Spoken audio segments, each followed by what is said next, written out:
Hello everyone and welcome to Time Capsule here on the Games Done Quick Hotfix, the show where we travel back in time to your favorite years in gaming and speedrun our way through popular or influential games released in a particular year.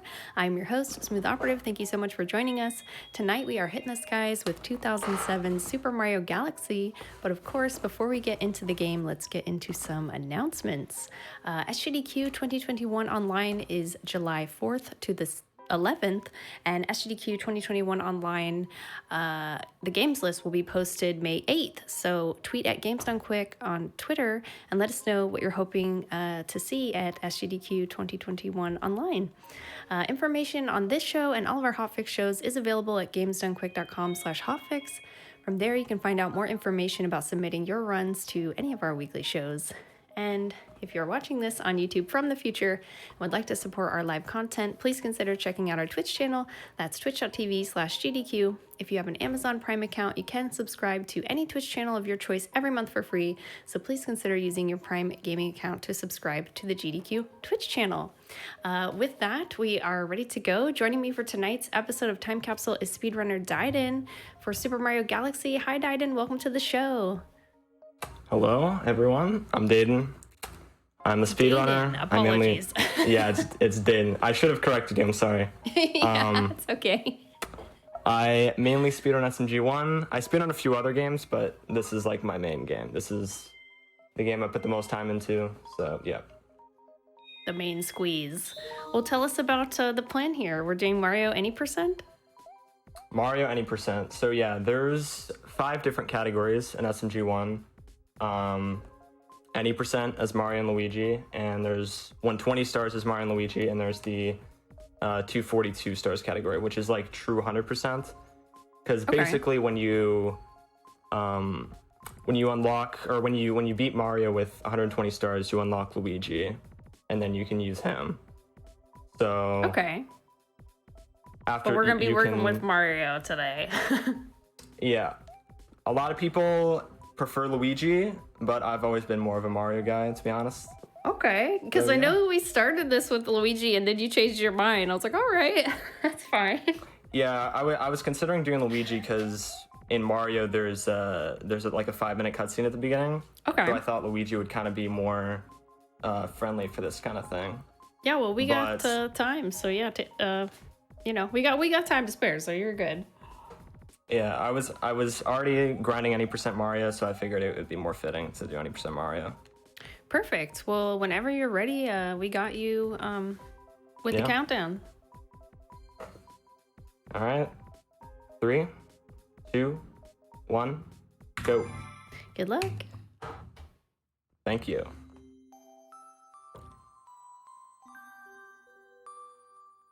All right, so we're gonna start off with some dialogue, quick cutscene. That's how it goes. Tippy, if you have any questions for me. If you have any questions for me. Yeah, I'm gonna assume that Japanese language is faster for speedrunning, so that's why. Yeah, it's faster. Okay. I think by about 50 seconds. It says 57 over English. Yeah. That's pretty hefty, actually. So that's good. Yeah. When you are scrolling through text, it scrolls pretty slow in English, and also there's just more words anyway. So, okay, yeah. How's everyone else doing today in the chat room? Thank you very much for coming to our episode of Time Capsule. And also, Dayden, you mentioned that you are playing this with the Wii and the Nunchuck. Do you find any of this challenging compared to like other games that you run?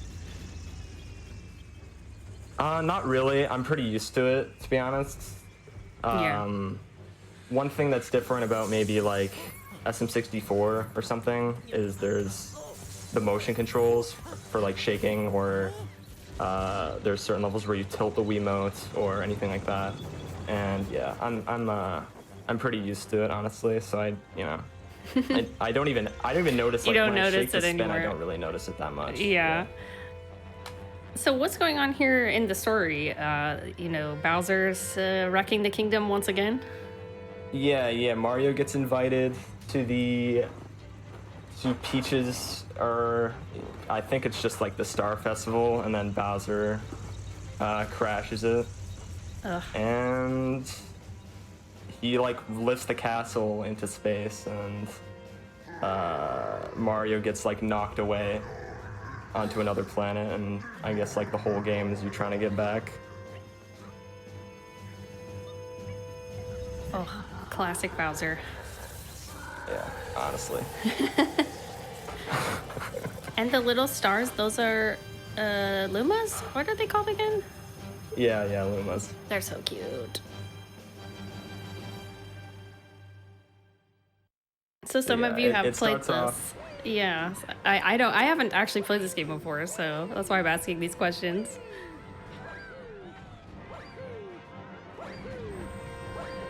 Yeah, it starts off pretty slow. It's just kind of nothing too interesting yet. Peach going, help, help. Mario. Actually watched the Super Mario Brothers movie randomly yesterday. Wow. Y'all, it does not hold up. You read up before this run. I read up. You like studied. I studied the movie. Yeah. Yeah. I don't know. Have y'all seen that movie? It's not that great.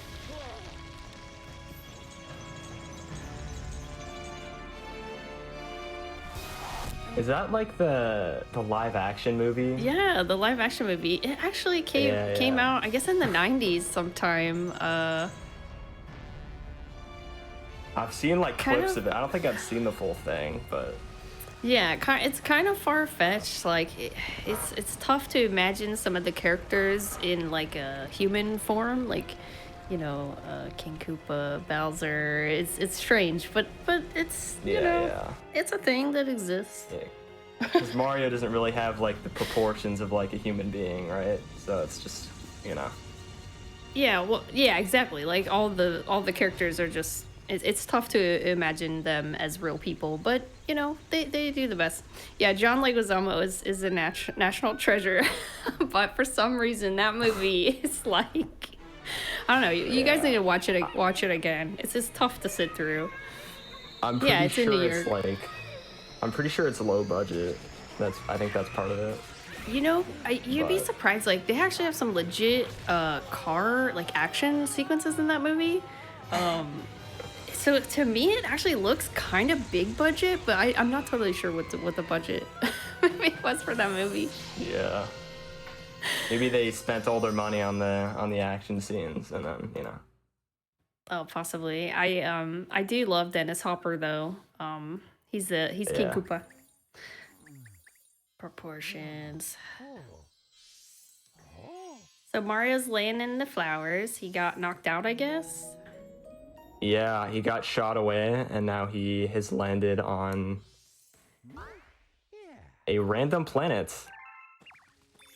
Okay. I mean, like literally the first thing that the rabbit says is like, "Oh, you're here, come and play." So it's like it's kind of, what's the word, like sketchy. They're not even explaining where he is, you know. And then they're like, "Yeah." They're like, yeah, find us, and then we'll explain where you are. So now I have to catch all the bunnies. It's like, isn't there a bunny in like 64 that you have to catch as well? Like I'm getting flashbacks of that terrible bunny that you had to try and catch. Yeah. Like so normally you would you would run at these bunnies, but if I shoot starbits at them, you can like knock them. Or they'll fall over, and then you can just run over to them. Whoops. There we go.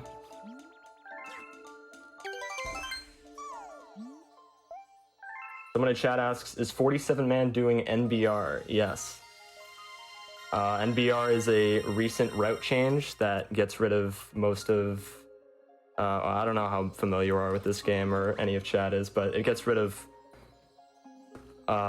most of the levels from Battle Rock and replaces them with Space Chunk 3, Sling Pod, and Ghostly 2. And I am guessing that's a significant time save of some kind? Yeah, but the big thing is that you have to get 400 starbits before sling pods. So you have to get 400 star bits in like 12 levels, and that can be pretty challenging unless you're Okay. using. Some people play with holding like 2 Wiimotes, and it makes it easier to collect star bits. So it's a little less tight. But if you're using one player like me, it can be pretty challenging. You'll see in some of the levels, I'll have to like, while I'm playing, I'll turn the camera and I'll just be collecting star bits, and like, Yeah. it'll look awkward. Do the star bits, I guess depending on like colors, have like different value amounts, or? No, it's Okay, just it's just all colors, all one currency amount.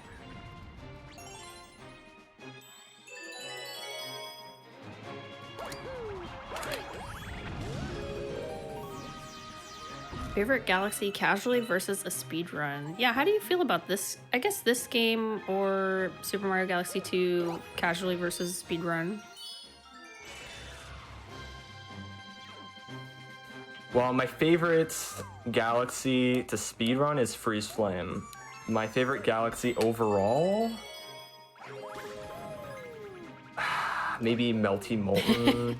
I don't know. It's like, I don't. That's too many. I just. It's hard to tap into the casual. Because it's been like a long time since I've played since this you game played casually, it. so. Did you play this game when it was new?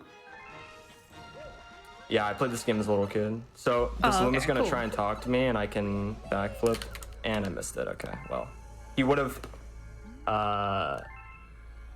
You can hit a backflip there, and you can skip these text boxes. It saves a little bit of time, but that's not a big deal, I guess. Yeah, no biggie. Anyway, what were you saying? I'm trying to recall my question to you. I guess people were just asking about the Super Mario Galaxies. Like, once you start speed running a game, it is kind of tough to, I guess, get back into it casually, because now you know how to exploit the game. Yeah, you don't get the casual experience anymore, really. Yeah. Yeah, shoutouts to the 2P runners. There's some pretty cool strats you can do with 2P, like, cause if you can like jump and do a homing ground pound, and if you point at Mario and hit A on both Wiimotes, you can do like an extra jump, stuff like that. You Is can that also stop something- enemies with. Is that something? I was gonna say, is this something that you have attempted or think you will attempt in the future? Yeah, I've messed with it a little bit, but Okay. one of the things is that I only have 2 Wiimotes, so if I were to do 2P runs, I would only have like until my Wiimote runs out. Oh, of right. battery. And then I'd have to like recharge it, and it'd be awkward. Oh, is it like a long run? I mean, this is like 2 hours 40 on average. This one, I guess I didn't know how different, the 2P was in comparison, but maybe it's similar, huh? Yeah. Okay, yeah. So this is, I guess, the game where we are introduced to Rosalina. How does everybody feel Yeah. about her? I think she's cool. Yeah, she's basically been in like every Nintendo game since, like all the Mario Karts and Smash. Yeah. etc. Yeah, and now she's a Smash character, huh? Doesn't the Luma, like, beat him up too? Pretty sure, yeah. Those of you who are hardcore Smash players are like kicking your desks at me now. It's like, who is this chick? Yeah, so this game starts off, there's a lot of just dialogue telling you what to do, about the story, whatever, but it slows down, like later, or I guess it speeds up later on. So the estimate for today, we have 2 hours 40 minutes. We have someone in the chat asking, what is your PB for this game? My current PB is 232.46. Nice. So 240 is pretty good estimate, I would say, for something like that. Yeah. I some just chill time. I wasn't sure. Like I didn't want to. Like I wanted to be generous. Oh, definitely, especially in like kind of a marathon setting. And by the way, if you do for any reason need to get up and stretch, like it's all good. You probably won't, but I should be fine, but we'll see.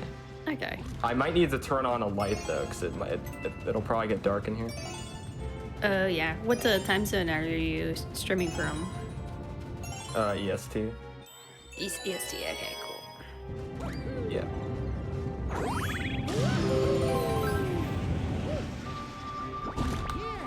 So like you would normally kill a piranha here, you can just triple jump and it'll get into the gravity field here. There's a piranha plant over here, but you can kind of just backflip onto this planet. Like normally you'd be using the vine that you get from like killing it, but just do that. It's funny to me that they're doing this whole game in space, and Mario doesn't have any kind of spacesuit on or anything. He's just like flying, Yeah. like they're little planet to little planet. Yeah, how's he breathing? How's he breathing, Chad? I don't know.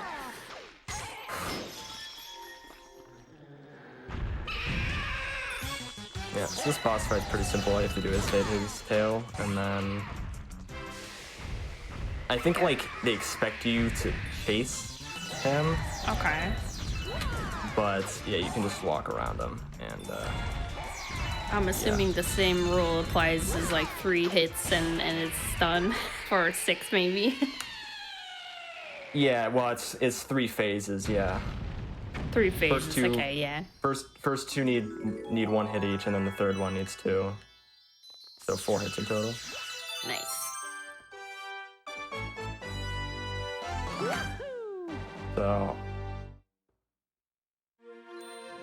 as I'm doing the levels in Terrace here, I'm gonna be collecting star bits in each level. So I got is there, like, a 24 in counter? Gateway. Okay, 24. I wondered if like you could see it visibly on the screen, or if you have to wait until like the end of level to see how many you actually have. Yeah, the total always displays when you're in the observatory. Okay. And that's where we are now, I suppose. Yeah. So I'm at 79 right now.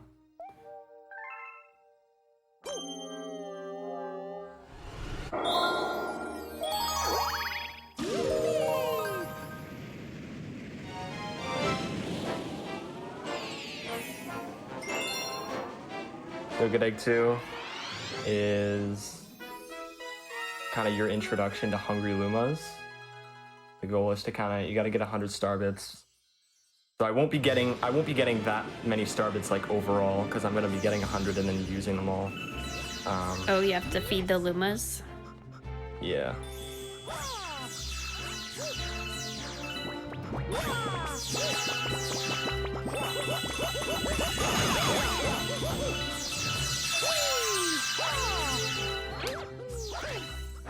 The 66 going out of this planet is pretty good.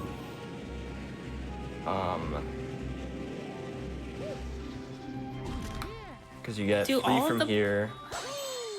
Okay. Go ahead. Do all of these planets have like a name, or it's like the level and then there's a bunch of like little planets inside the level?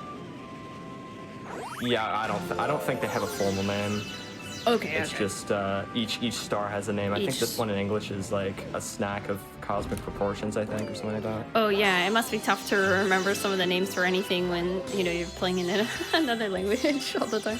Yeah. But I actually I overshot by 1. I don't know how that happened. I'll probably get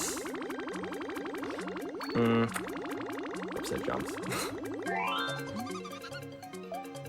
I'll probably just not hungry. get any in this level. Like I'll shoot the one I have, so because every time you get star bits you get a text box. Oh, I see. Tells you. So it kind of messes up if you have like an extra. Yeah, it loses time, but for some levels, if you get like the maximum is like 18, and you have like a 1 frame window to press A, and if you do that, then you won't lose any time. Oh, okay. Cool. And if you get 17, you have 2 frames, 16, you have 3, etc., etc. Now, is there a lot of RNG in this speedrun, or would you say it's like mostly skill? There's not very much RNG, no. Oh, okay. So that planet I just did, the platform that like crushes you is on a cycle, and it can be annoying to deal with, but the cycle was pretty okay, so it worked out. Okay, so this is actually a recent change. So everyone used to do Good Egg 2, and then we would go like straight to Honey Hive, but there's been a recent change to do Good Egg 3 instead of Loop-de-Loop, which is the Manta Ray race. If anyone in chat remembers that, Tippy, if you remember that, I don't know. I don't know. How many of you here have played Super Mario Galaxy before? I feel like I haven't played this game like straight through. Like I've definitely played it before at various friends' places and things like that, but I'm not 100% familiar with like every detail. So actually watching you play this now is kind of like jogging my memory for some things. Yeah, so there's a recent change to Good Egg 3. One, because there's a Death Warp strat in Loop-de-Loop, and it's fun. There's like a 3 frame window to like, because like right when you start the tutorial in Loop-de-Loop, there's like a 3 frame window to jump off the Manta Ray and like die, and you can do that twice, and then it'll like skip the tutorial. Oh, okay, cool. But Good Egg 3 is just found to be more worth it because it would be faster on average, because the double Death Warp is like, it can be pretty difficult, and plus you get more star bits in Good Egg 3. Oh, fair. Like you can only get, if you're doing double Death Warp, you can get like 20 star bits in Loop-de-Loop. I already have 27 right now, and I'm gonna get more. You're like ahead over here. So it just makes getting 400 before Sling Pod a lot easier. Alright, so there's a barrier right here. Okay, I died. There's a barrier in front of that enemy, and if you long jump to the right, you can like get past. It's like an invisible wall. Hate those. Yeah, okay, I got it. Quick death, whatever.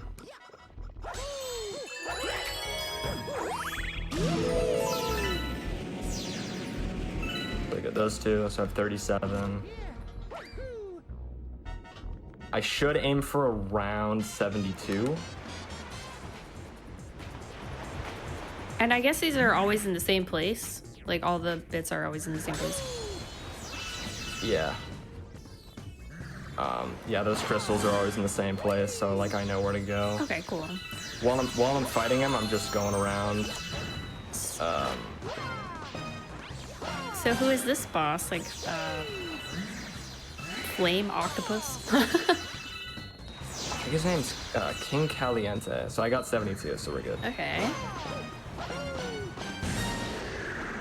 And yeah, you can kind of just get in his face and just like, I think normally he shoots the coconut in like alternating directions. Like he shoots it to the left and then he shoots it to the right. But if you like get really close, you can just kind of spin, and all 3 hits will go back to him. Nice, very good job. All right, Honey Hive 1. This is a major skip. First one. First really big skip. I'll try to explain it really quick during the cutscene. Oh, sure.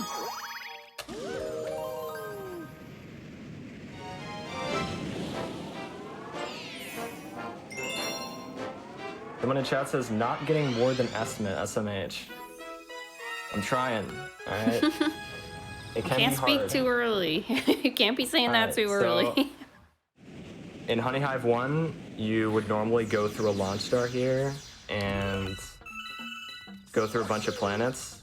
But the place where you get the star, they actually send you back onto this planet. So you can actually go up here, like on one of the trees, and then jump over to the where the star is, which is the other tree. Whoops. All right, I'll just go up here this way.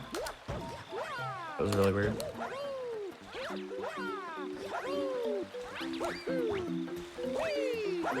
All right, so I'll go on here. We're gonna go onto this tree, and then I'm gonna try and jump over to the second tree. This can be quite difficult. Alright, didn't work. But I'll try it again. Got this. Honestly, I think just platforming in general is tough, and especially in like any Mario game, to me, I feel like the platforming is just it's in its own category, but like compared to other games.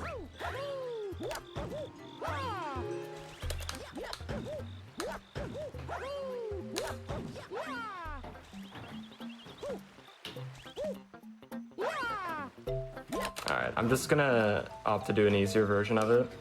Sure. The frontward facing jump can be pretty difficult, so there's another method where you can just turn around and slide down. This is why I put the estimate at 240, because like I knew that things like this. I knew that, yeah, like I knew like I'm not gonna get close to my PB. So, a little embarrassing, but I'll just turn myself around. So you can go up on the top of the tree and kind of just slide down like this. Too far to the... This might not work either. Yeah. Well, maybe. Okay. Okay. Done. That was... I'm amazed that that worked, but... Yeah, no need to be embarrassed though. I mean, like sometimes it's just one of those things. It's like finicky, it's tough, so good job. Yeah, this level is the home of many resets. Would you say it's like the first major reset? Yeah. That or like Gateway. Like I missed the backflip at the beginning that skips like the Luma text. That usually, if you're going for a really, really good time, I would say that's like probably a reset. But I don't know. If you're like derusting, I would probably just continue. But... Continue. Do you feel like you're at that point with like your PB attempts where you are resetting at like kind of things like this, little things like this? Yeah, that Honey I've Won would have like I would not have continued probably. Yeah.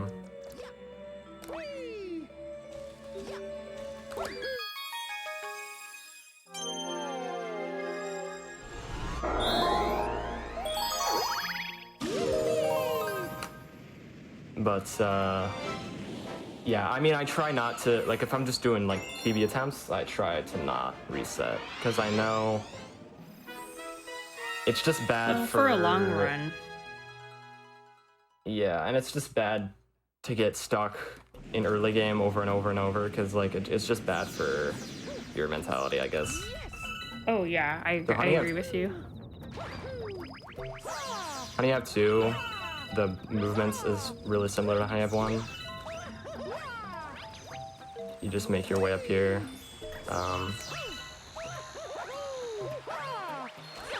Except this time there's not like, I'm not doing the skip. This backflip right here can be awkward. Okay, I got it. But the camera is like, it can get really awkward there because, oh whoops. Like, yeah, it looks really awkward. Yeah, like once you're on those little narrow platforms, the camera, you can't control it. It'll just turn automatically. So when you're doing that backflip up to the tree, it can be really awkward to find a good direction to hold. Just like freaks out on you. Yeah. Usually first try is like, it's ideal to get it first try, because when I'm first backflipping from that other area, it's a lot easier to get that backflip. Someone's asking if this was the first game with Captain Toad in it. You know, I'm I don't pretty know. Maybe sure. it is. Yeah. I think maybe it was. Shouts to Captain Toad. Yeah, I'm pretty sure. I don't think Captain Toad was in like Sunshine or. I don't think so. I'm trying to think. Like I've seen quite a few runs of Sunshine, and I'm like not remembering a Captain Toad, so it could be. So Honey Hive 3, this will be. I have to turn the camera while I'm kind of long jumping. I did it in Honey Hive 1 and 2 to get that M shape, but it's a lot easier when you're kind of just walking up the slope. But I have to kind of do it while I'm like this. Ugh. It's really awkward. I'm actually down like a couple star bits, so I'm actually gonna get a bug here. That's a good idea. You said that, and before I realized you were talking about like an actual enemy, I was like, oh no, is the game gonna bug out? It's bugging out, y'all.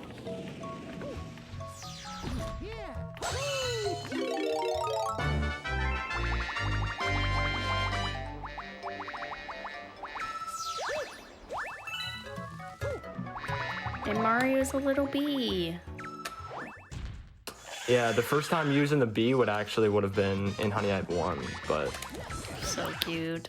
I actually don't think Mario's a plumber at all. I think he's just like a professional cosplayer. You think so? Like, yeah, he has all these outfits he uses, and like he sets them all up properly. Like he can fly with the bee outfit. He can do all the stuff in the Tanuki suit. You know, like he's a professional cosplayer. Like, don't tell me otherwise, y'all. All right, so I missed a ground pound there. That bug will start to like tilt as he gets to this point. He's tilted, honestly. And you can ground pound him before he starts tilting, or as he is, and it saves a bit of time, but I like just missed it. Oh, otherwise you have to wait for him to like kind of straighten out. Yeah, and he like come back around to the same place. I gotcha. Someone in chat says he's really good at getting in character with his cosplay. Yeah. Yeah, he's honestly, he's takes like it to a whole other level. He actually becomes like a the thing. method actor. He's like becoming the bee.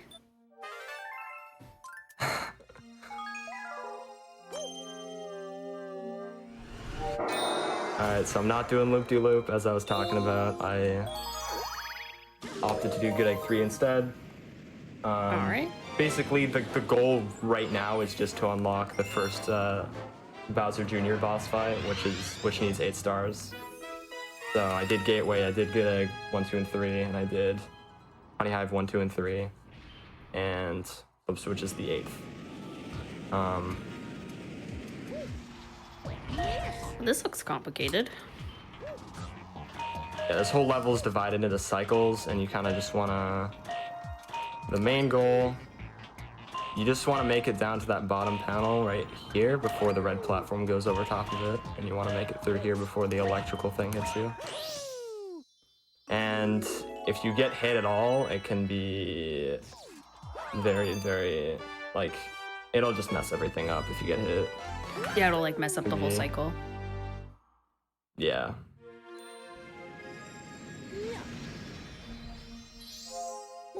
Alright, Bowser Jr. 1. Let's go. This is a live episode, so we're live here on April 27th. It is 4:34 p.m. Pacific time for me. Hi. Welcome.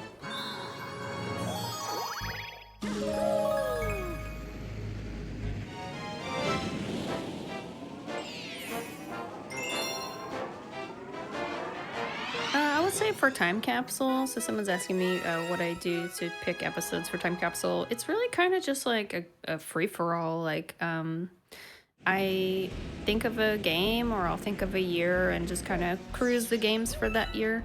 And I happened upon Super Mario Galaxy and found Dayden here, and he agreed, thankfully, to do the speedrun for us. So thanks again, Dayden, for being here and doing the run. Yeah, no problem. So the skip that I just did,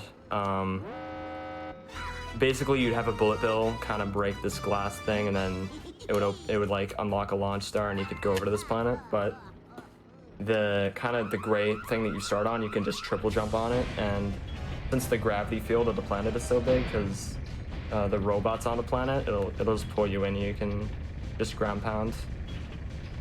Oh my gosh, on the planet. That is a big robot. It's like bigger than the planet. Yeah. So this is Bowser Jr.? Yeah.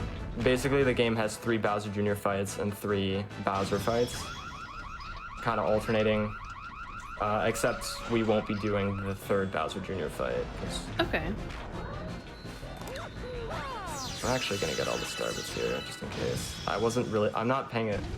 wasn't paying attention to how many star bits I have overall, so it's probably I'll try to pay more attention.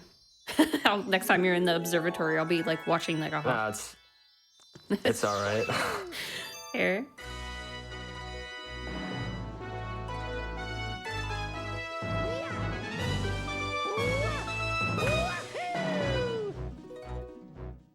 All right, so not the best start, but I got through it. We still got the grand star. Yeah. I might actually beat the game if you can do it. Maybe, but we're thinking maybe. Yeah. You never know. So you're telling me there's a chance.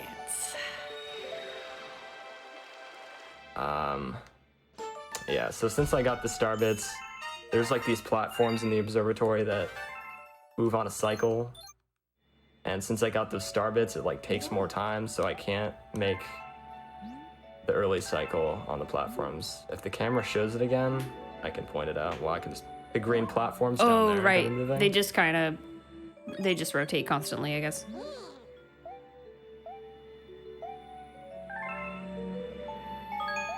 Oh yeah, I forgot to mention that the world record for this category was broken today. Really? A couple hours before I started this run. Yeah. Oh my gosh, that's kind of epic. So are you gonna be grinding this out a lot pretty soon? Maybe. We'll see. Maybe. You never know. 2:27:48 was the time.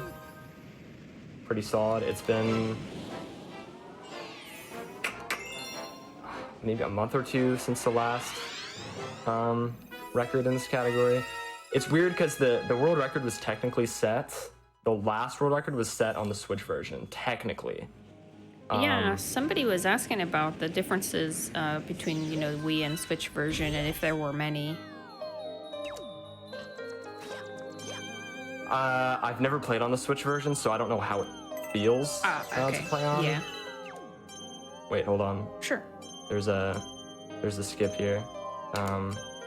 If you break out of these pull stars at the right time, you'll land on, like, you'll skip a portion of the level. That might not work. Yeah. Okay. All right, that should work. So I'm landing over here. So I just have to exit the pull star at the right time, so Mario will be facing the same or the right way, and then I hold down. That was cool. There's also a section here with where you have to break toads out of the crystals. You can just skip that as well. Triple jump up to the Sling Star. Because you break the toads out of the crystals, and then Captain Toad comes down on like his starship, and then you can go up to the Sling Star. Good old Captain Toad. So what were we talking about? We were just talking about Switch version and the Wii version. And, yeah. Seems like a couple of people have the Switch version, but yeah, typically, like, I guess if a versions are too different, there'll usually be like two different boards for it. But if Switch and Wii are combined, then I imagine they're not all that different. There's a there's a 3D All Stars Speedrun.com leaderboard with just all 3 games separated as categories. Oh right, yeah, that's a thing too for sure. And so yeah, the Switch leaderboard it's just separate, and it's considered by many that it's just kind of just a separate thing. The load times on Switch, like the fade out or whatever, when it like fades in and out between stuff, it's just faster on Switch. Also, there's certain levels that lag on Wii that don't lag on Switch. So basically, the reason that the Switch any % Mario record that was actually like the Wii U record at the time was a 228.58, and someone got a 228.38 on Switch, I believe. Okay, so they are separated then. And it's technically not faster, like in terms of gameplay. Like the only reason it was actually faster than the Wii U time is because of the load times. Ah, I guess that's where they get you. Oh yeah, so someone in chat pointed out the pointer on Switch is it's better than it is on Wii U. So it's like, or the radius is bigger, so it's like easier to collect star bits on Switch. I wonder, like. So I guess. Oh yeah, go ahead.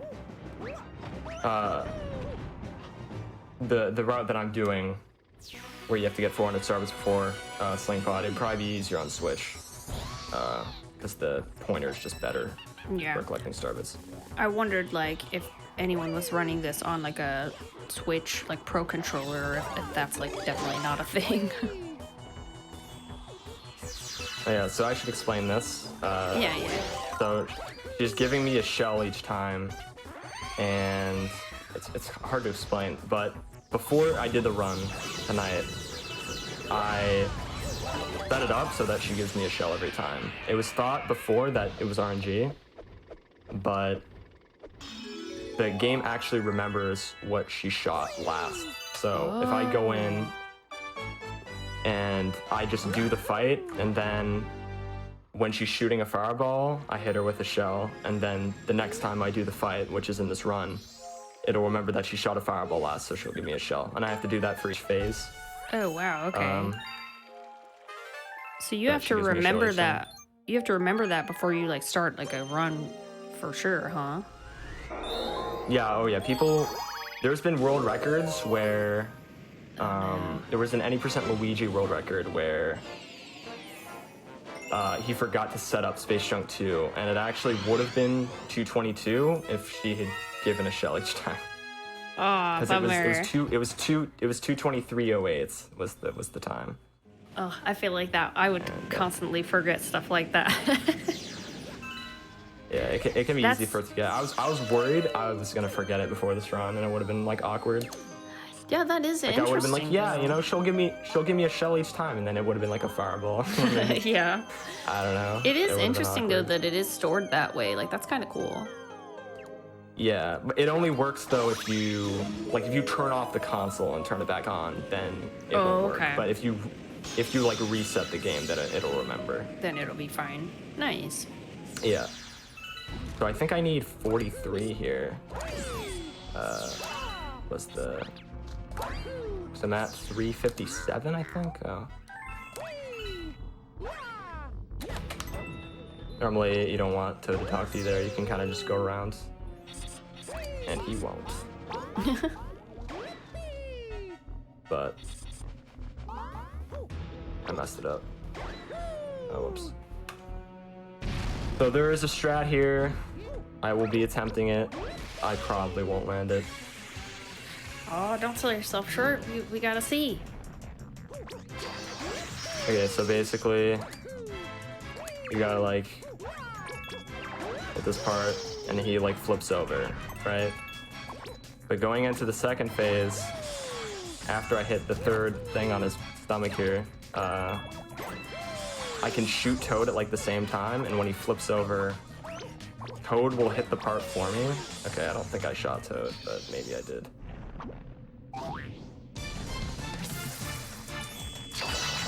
Okay, so it didn't work, but if it worked out, then Toad would have shot, and it would have hit, and then he would have just flipped over instantly. Oh, I see. It saves, I think 6 or 7 over just doing this. Like 6 or 7 seconds. I guess. Oh, whoops. I was gonna try and use Toad to hit the last thing, but it didn't work. Someone in chat says, how much time does it save over Battle Rock? I think the levels themselves save, I think 34 or 35. So, like, it's a pretty big time save.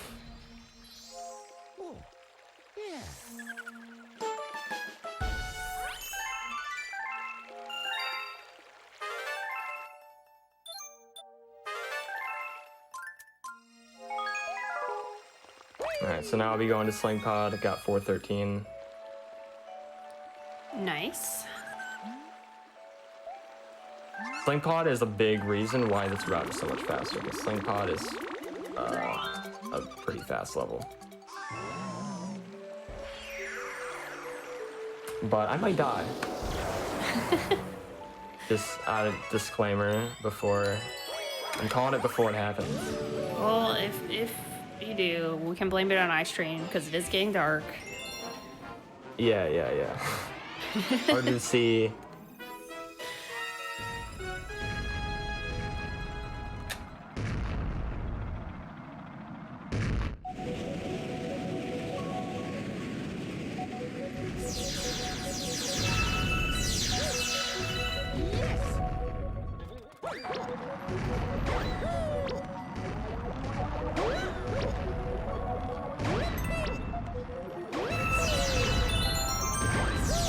So yeah, the Starbit grind doesn't stop. We still get a good amount here because we're still gonna need some for later Hungry Lumas. We're still doing Sweet Sweet and Drip Drop, which is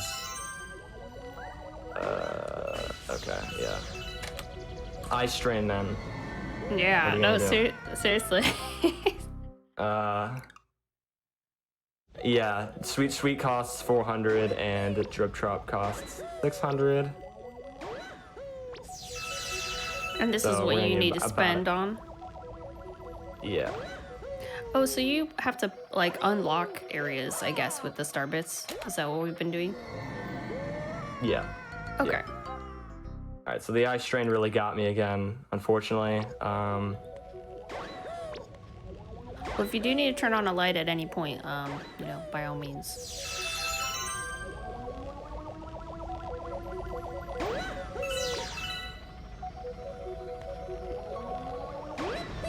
Okay, nice.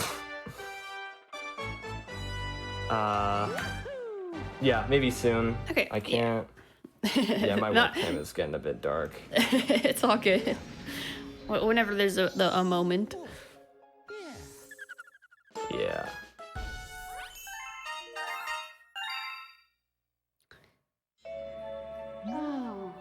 Dayton mentioned that he is using the Wii remote and the nunchuck for this run. Someone's asking if you mapped it in any kind of special way. I don't know if that's a thing, is it? I don't think that's a thing. I mean, if it is a thing, whoops, I don't know about it. Yeah, so these are the default controls.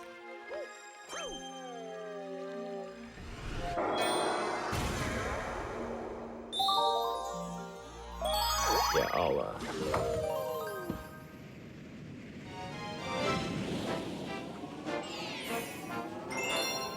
might have to change my, I was gonna say don't stress it, but oops. well, in the meantime, I just wanted to say a big thank you to all of our subscribers for making this show and other hotfix shows possible. Did you know that if you have an Amazon Prime account, you can subscribe to any Twitch channel of your choice every month for free? So please consider using your Prime Gaming account to subscribe to the GDQ Twitch channel.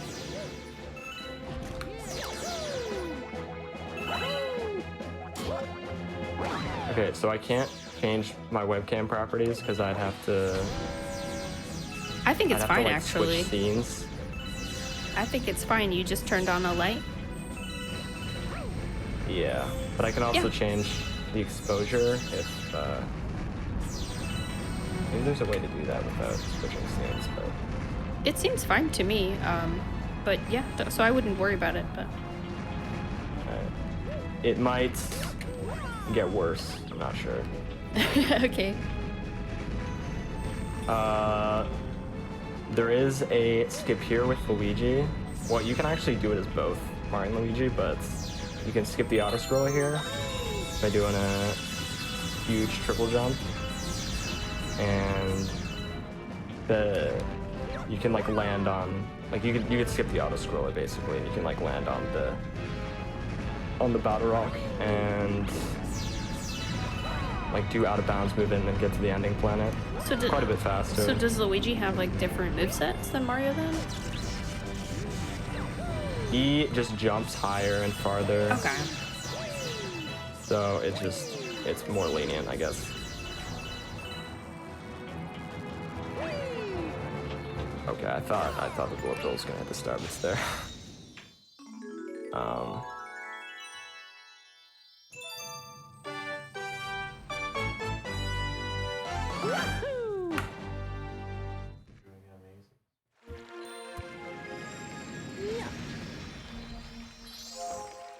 But I did perform it as Mario in practice. I proved it was... Because Luigi, you can just do the triple jump and then you can get over there. But as Mario, you have to do the triple jump and then land on one of the cannonballs, and then you can get onto the actual like rock, so you can do the out of bounds movement. With Mario, it just requires a little bit more finesse, more style. It seems like. Yeah. It would be like it'd be pretty crazy if I got in a run. But people do attempt it as Luigi, and like it is like RTA viable, I guess. Can I ask how long you have been running Super Mario Galaxy? Hold on, I'll do the skip first. Oh yeah, sure, do the skip. Show us. It's Space Junk Comet is the same as Space Junk 1. It just has the timer, so I have to beat the level before the time ends. Before it runs out. But I don't know, that might be an issue. You know, you never know. I might not finish within 3 minutes. Does it get close, or it's like no worry? Nah, I'm just. Oh, I'm just okay, kidding. yeah. I'm like, it should be fine. My skills at detecting sarcasm are not always up to speed. Yeah, it's fine. It's all good. Okay, I missed. Maybe I will actually run out of time. I just missed the silver star there.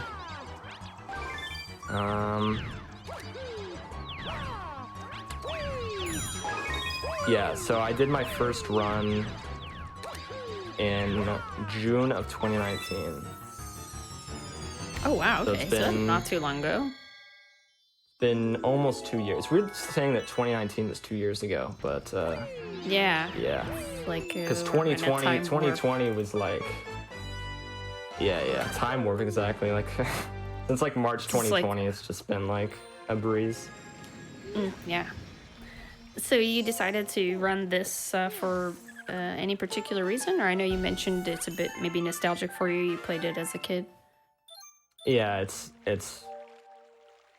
it's one of my childhood games, so Aw, yeah.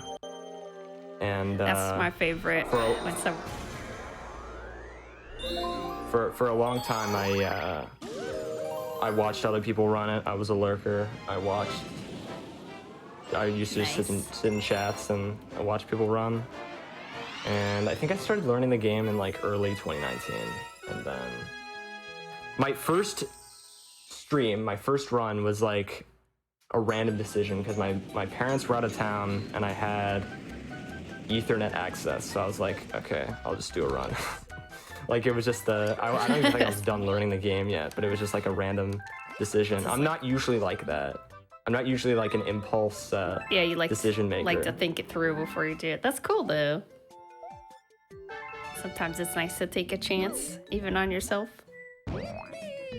Yeah. Okay, so I'm gonna be jumping over this cliff and landing on the rail here. Looks pretty scary, but I kind of just know where it is. Oh, I'm getting Super Monkey Ball PTSD flashbacks.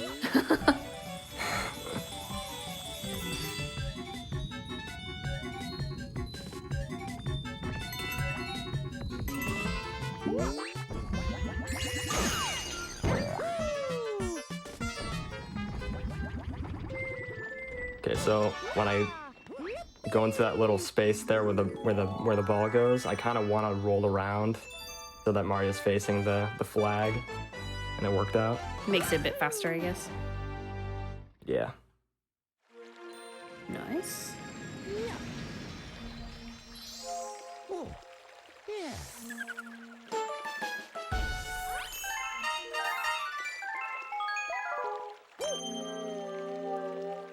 When chat says, yeah, this game is literally the game that got me into video games in general. And I'd say, yeah, same. I think the only game I played before this was Wii Sports. Wii Sports. I used to play that a lot. What a classic. Yeah.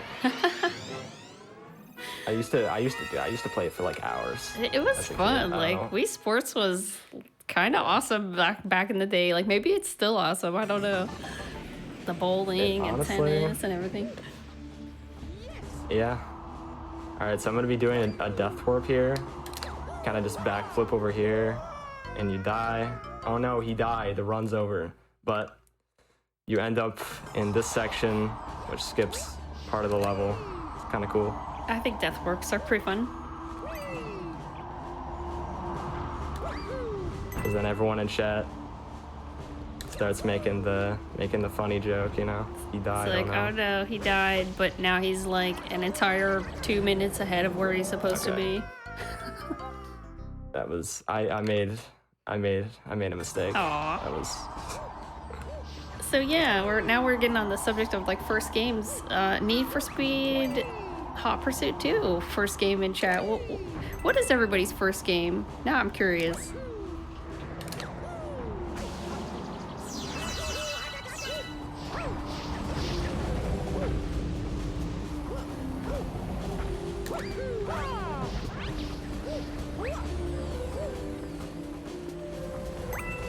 Yeah, so I actually did die, funnily enough, and it wasn't a death warp. I actually. Because we were joking. We were joking about death warps, and the game was like, Yeah. Hey now.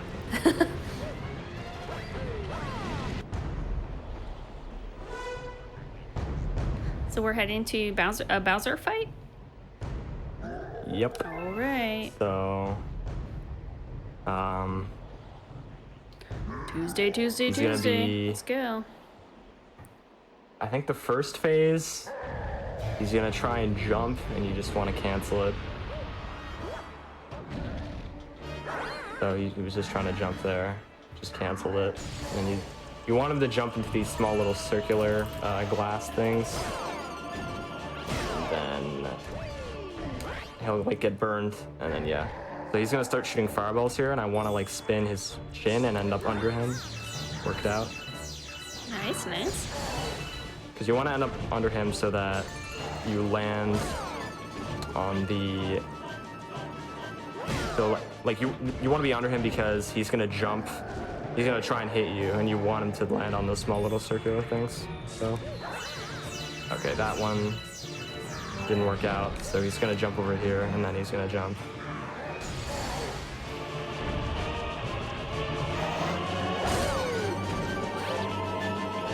This music is pretty epic.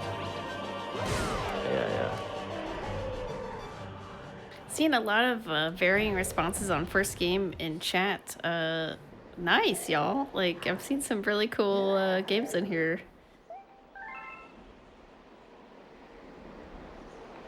Yeah, it's I think it really depends on like how old you are, to be honest with you, because I think everyone starts playing games around the same age. I'd say, you know, 6 or 7 or whatever, because your parents get you a console. Yeah, I feel like so for me, you know, my sister was playing a lot of games, and I would like watch her play, But I know for some of you, you know, maybe you were watching a parent play or a sibling and not actually playing, but kind of being introduced to video games, and so that's kind of how it was for me also. Until you finally decide to pick up the controller or keyboard and experience it for yourself. So it's pretty cool. I would agree. Speedrunning, on the other Alright, hand, is so- a whole new a new ball of wax picking up. So where are we headed Yeah. now? We're going to the kitchen. We're done. Well, I mean, we're gonna go back to terrace and fountain at like later on, but We're going to the yeah, kitchen? we're going to the. Yep. What's for dinner, y'all? I don't know. Probably Starbits or something. It's like, those delicious Starbits. It's like, I don't know. I could see everybody in the kingdom being like, Starbits again? Well, let's season them up with something different tonight. Yeah. Trying to make the best of it. Freaking Starbits. Never anything else. Yeah. I mean, it would get pretty boring. Actually, there was a time when I didn't have any power, and we had a hurricane that had gone through the area, and so we were living on like MREs for a month And you or ate so. Starbits? Yep, Starbits and those MREs. Wow. Delicious. You know, we had to make the best of it though. So had you know, All right, meatloaf, so- Starbits, etc. Macaroni. In this level, you kind of go like underwater, and then you get these star pieces, and you get a launch star, but you can actually just get up here without the launch star. Oh, whoops. Okay, so normally you can get up there with a triple jump. I'll just go around.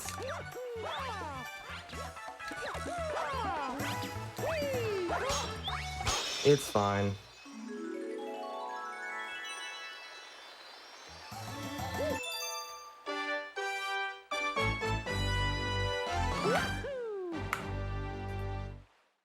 It's all good.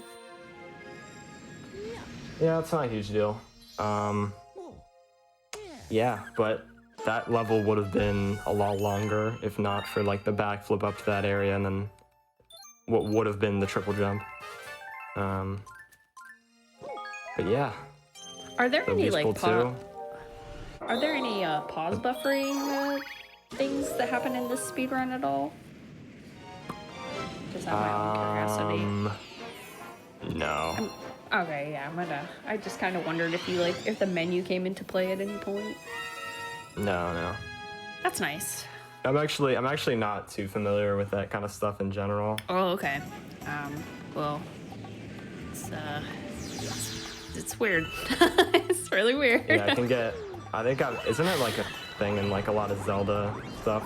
So, Yeah, I think there are some in Zelda. I guess I kind of was speaking from personal experience.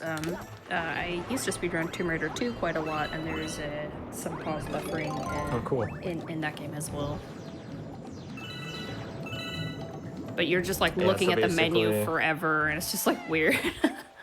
Yeah.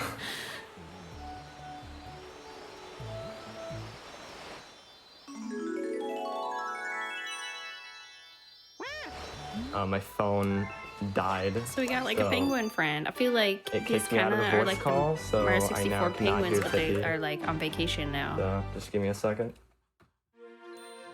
I'll leave during the next cutscene.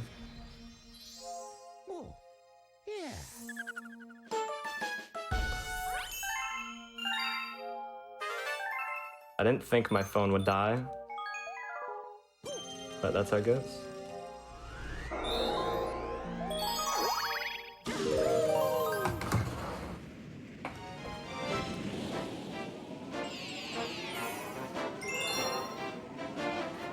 Yeah, so if you guys will just be patient. I know that Dayton cannot hear me, so I'm just kind of waiting for him to reconnect our call so that he can. And hopefully he'll be able to do just that. Alright, so I'm just gonna continue doing the run.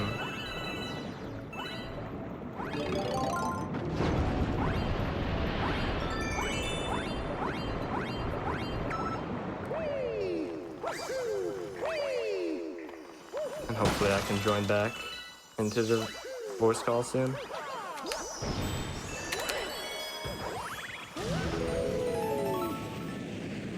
Yeah, kind of awkward. It might take me a second.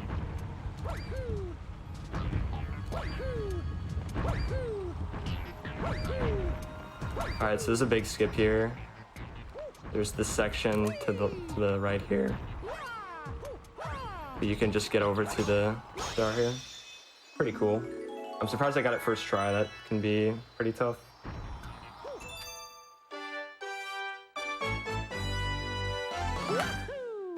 Yeah, thanks guys. Just a bit I'm trying to find something that I can unplug so I can plug my phone charger in. Because my power bar is like full. So yeah.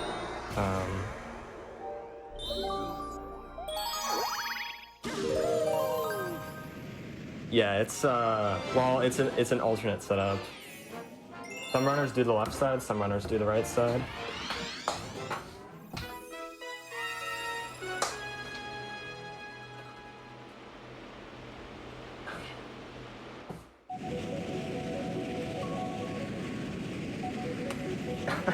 Dude, where's my chair? Oh, okay. All right. Well, now we're standing. Yes. Yes.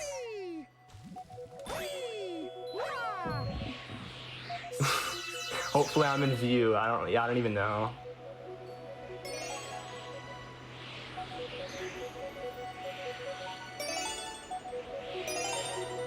Okay.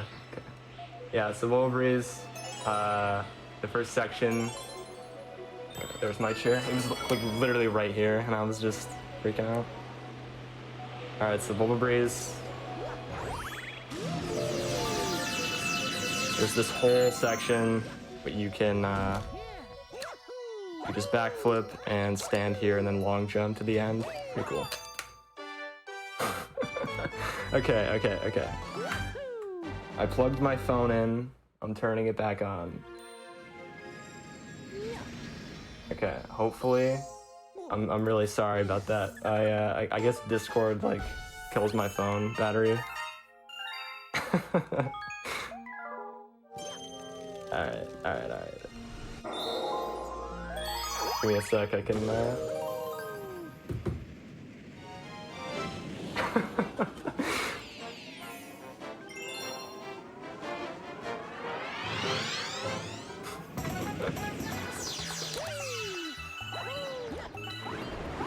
So Beach Bowl S. Kind of like the same beginning movement as Beach Bowl 3.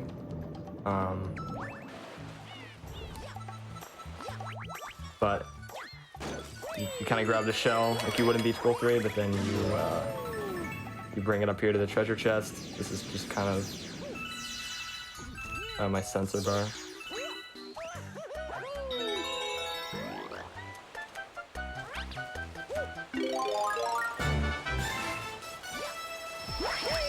So this is your introduction to Ice Mario. Kind of just skate on water. Pretty cool.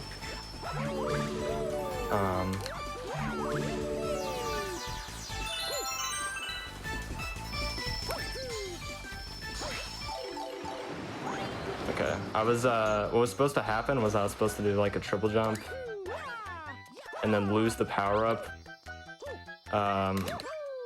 as I spin, and then when I lose the power up I can spin again, which gives me the height to get to the star. I'm actually gonna go up here.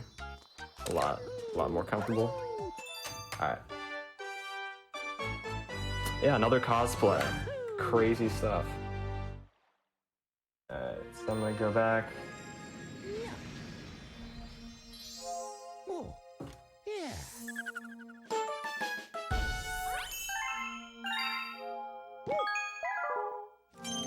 My pointer is really having issues. I'm not sure why.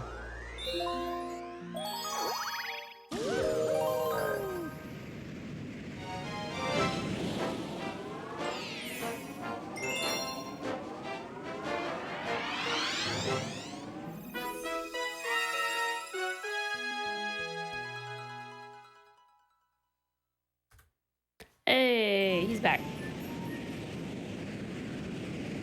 Alright. I should be back, I think. Yep, you're back. Hi, welcome back.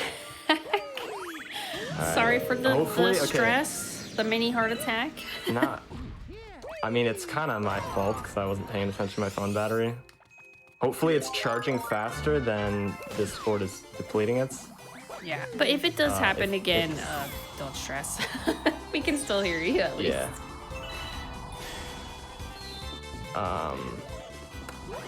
I was worried you were going to be talking and I was going to be talking. No, yeah. So if this happens, usually, like I can still hear your feed, so I'll know, you know, if you're talking. And... Yeah, I didn't know if you had like the stream unmuted or something, so you could still like. Yeah, I heard you. So, but I think everybody handled it pretty well. Thanks for sticking with us, everyone. Yeah, so Ghostly 1, you get Rainbow Mario, another cosplay, and nice. You get the star pieces, and you get a launch star. This mansion part, there's a skip here. You kind of just get the pull stars, and you can go under the mansion. Normally, you'd have to get a key. It unlocks the door, and you have to like navigate the mansion, but you can just go underneath. So do you clip through the bottom of the mansion? Yeah, I mean, there's no collision on the bottom, so you can just go right through. That's cool. Very nice.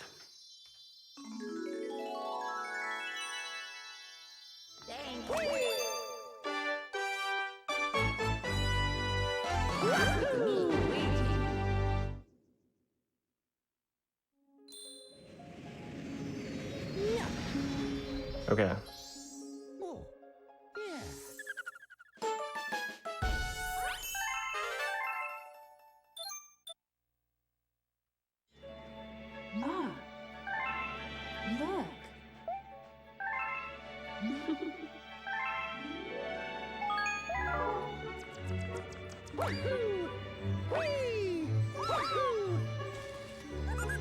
Alright, so we got another 400, beating a Luma here. But before we go into the launch star, you go and talk to Luigi, and that unlocks a couple missions that you can do. Well, it unlocks one, and Luigi will send you a letter, and you have to go save him in Good Egg. It's a really, really quick star, and I think they're like pretty, like essential for any percent. So if you're playing as Luigi, I guess this section is a bit different. Like, are you trying to help out Mario? No, it's still Luigi. Oh, it's still Luigi. Oh, okay, that's not creepy or anything. Yeah. I remember the other Luigi and Ghostly 1. He's like, well, I guess there's enough people in the world for 2 people to look the same. And it's just like really. It's just like, well, I guess I'll accept that I have a doppelganger. That's cute. Yeah. Ooh, we're like in Sweet's place.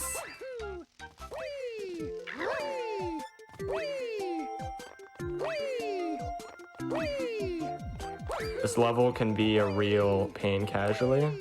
Because if you don't know where the holes are, it can be really hard to navigate.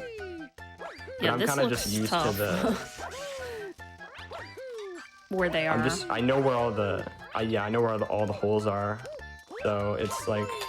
I know what to expect, if that makes sense. So it's just pretty easy. This is making I me still die want there some sweets. occasionally.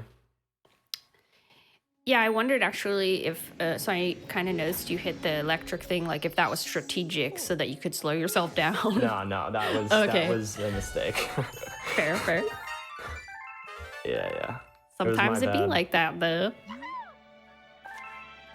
So Luigi has written me a letter. I gotta go save him. He's in Good Egg. There might be a few people that are familiar with the star, but this is a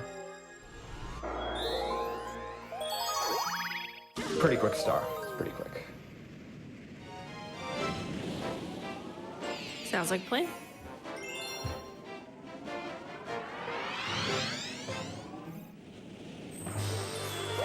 Yeah, I think the story is that Luigi was with the Toads, and then he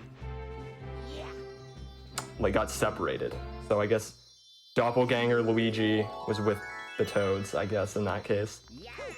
Either that or it was Alright, like so yeah. a Luigi from the future. Luigi. Yeah, true. I just watched Looper Could be. recently and I'm like, maybe.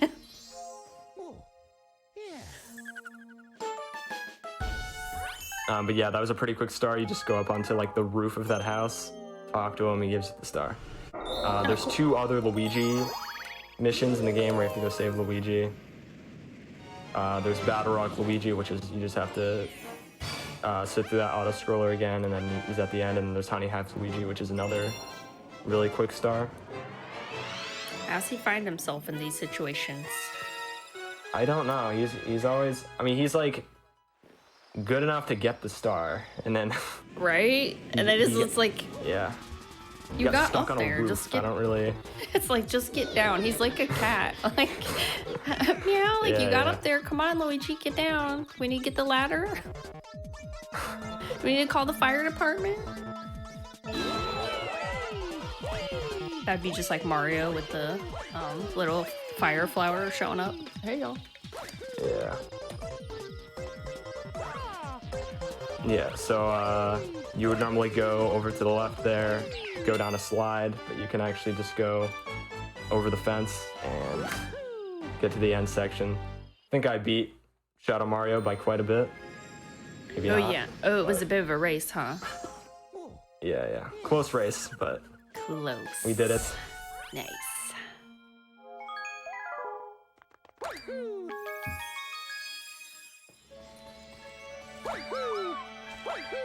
Alright, so we're leaving the terrace, we're going back to kitchen to do a few more stars, and then we're gonna do the second Bowser Jr. fight.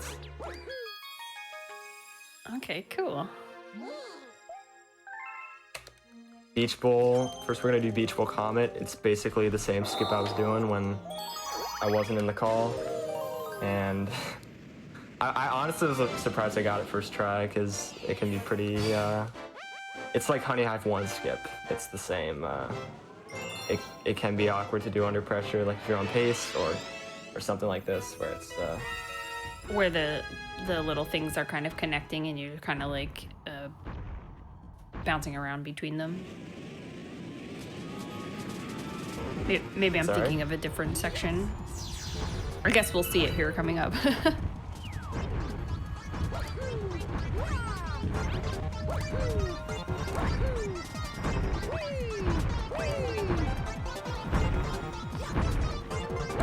I feel like this music would stress me out a lot because it sounds like, you know, you have to go fast. Like, you know how in classic Mario, the music like speeds up when you're running out of time?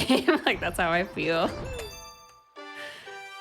Yeah, I mean that's like the gimmick of this comic. Oh, like, okay, yeah. All the enemies are moving faster than they normally would. That's funny. Nice gimmick. Yeah. All right, so another race level, Ghostly 2. Another close race. It's gonna be tough. All right, let's go. On your marks, get set.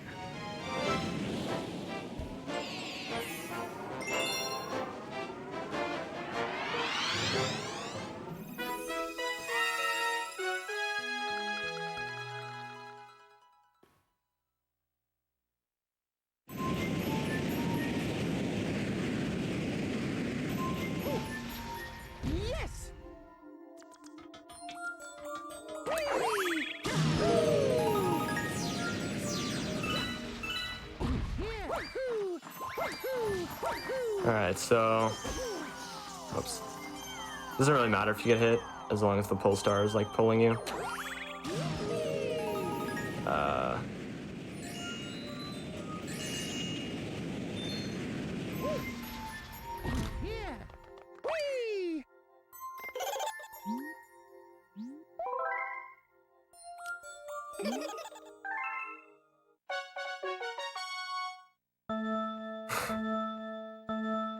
Well, I guess this Boo showed up today. Yeah, so I'm gonna be navigating the race with Pole Stars here. Okay, yeah, this is what I was thinking of, the pole stars. Yeah. I think when you were asking me, the call was cutting out, so all I heard was like things connecting, and I was like, yeah, I guess like the pole star, like it's sort of like I feel like there's a rhythm to this that looks challenging. Yeah. I mean, I guess in this race, yeah, there kind of is like a... Because if you're too far away, you can't really use the pull star. So as soon as I'm close enough, I grab onto it. Mm-hmm. Yeah, the reason I'm playing in JP is because of faster text. I think you mentioned it was about 50 seconds or so faster. Yeah. So there you go.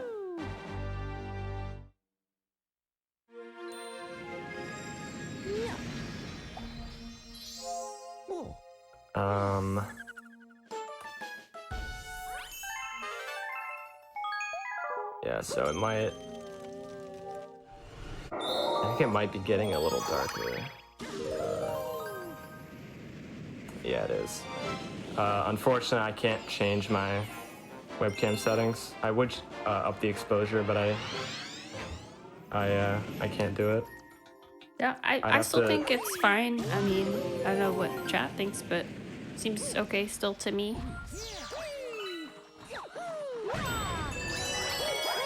It's a little dark, I think, but I guess you can still see me, like, kinda, so.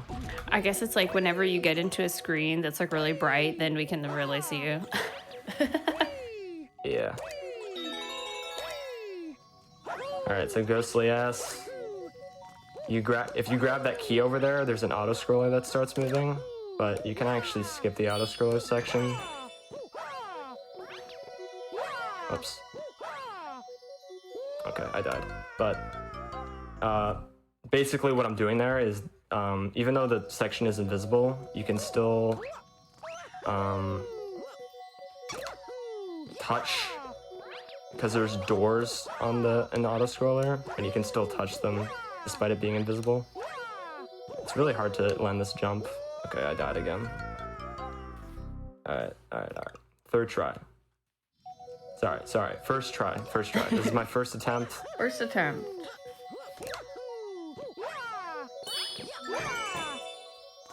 Alright, you know what? I touched the key there, which opens the door, so I can't stand on it anymore. So I'll just take this way. It's fine. Okay. But mainly the only part that you guys were missing was I just jumped from the door I was standing on that I kept dying on up to where the star is. So this is a bit weird. It's like, I guess you can go through it with like before this sections of it are revealed, and so that's what you were kind of trying to do there. Yeah, you can still stand on those door frames, so that's, yeah. Weird. Okay, cool. Or you can still touch them in general, so you can still walk yeah. up on them. And... I feel like that'd be tough for anyone.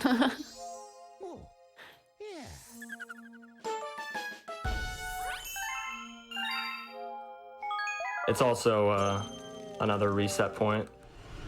Oh no. Yeah.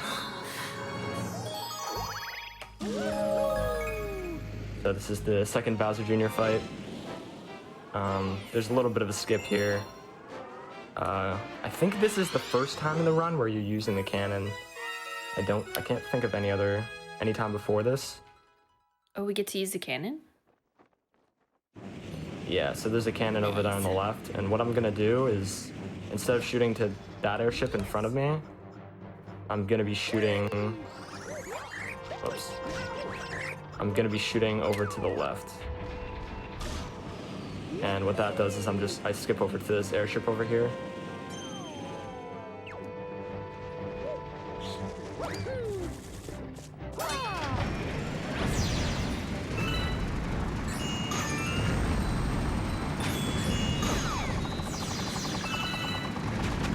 So there's a little auto-scroller part here. And then we go into the fight. So you can kind of just chill. Well, I guess you are kind of shooting things out of the way. It looks like Mario's just like kind of taking a little joyride here on the way to the fight. Yeah, I usually just crouch because the cannonballs can hit you, but if you're crouching, then they won't. You basically just gotta... You just gotta hit them with shells, and then...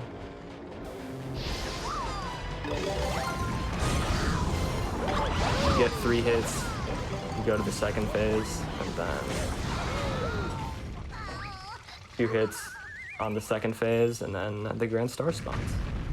That was not too bad. That wasn't like optimal, but it could have gone worse. If you don't get those hits fast enough, enemies will start shooting out of the ship like crazy. Oh, that's obnoxious. And it can be... Yeah, and it's really hard to... Like at that point, it's really hard to kind of land those last 2 hits when there's like tons of enemies everywhere. Yeah, you gotta like move out of the way. Yeah, because there's like 6 bullet bills and there's like a bunch of mechanics and fireballs. I don't know why like Nintendo decided to have like that many enemies, but what can you do?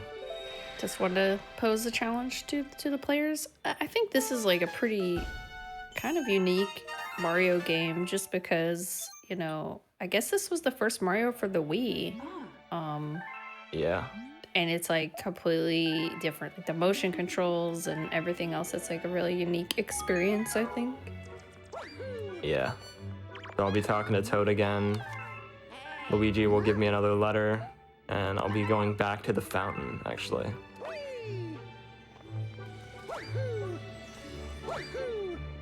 And the Luigi mission in Battle Rock will basically be the same as Battle Rock 1.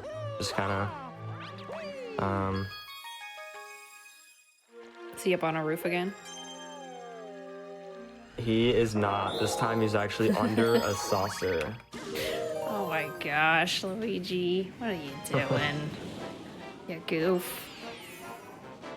Oh wait, I'm doing the wrong level. That's my bad. You're not supposed to do Battle Rock Luigi first. You have to do Hurry Scurry first. So that's my fault. Is it easy to like back out? Okay, yeah. Yeah. Yeah. A little embarrassing. Was it? But New Super Mario Wii? I don't know now.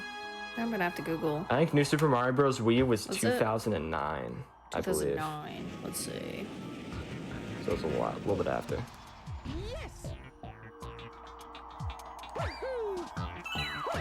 Yeah, you're correct. November 11th, 2009. So I guess this was first.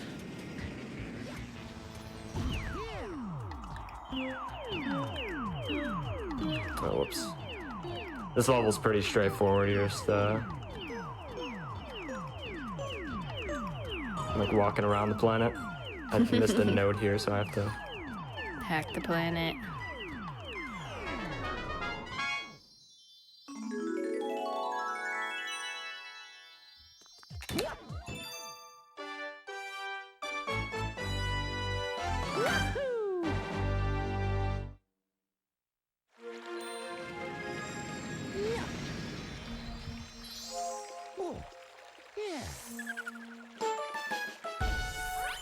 Yeah, so now I'm going to be doing Battle Rock L. I made a mistake. No worries. We're on our way now, so everything's all good. Yeah. Not a huge time loss to like accidentally enter a level, but it's, you know, it can be kind of... That's just since I've done this run many, many times.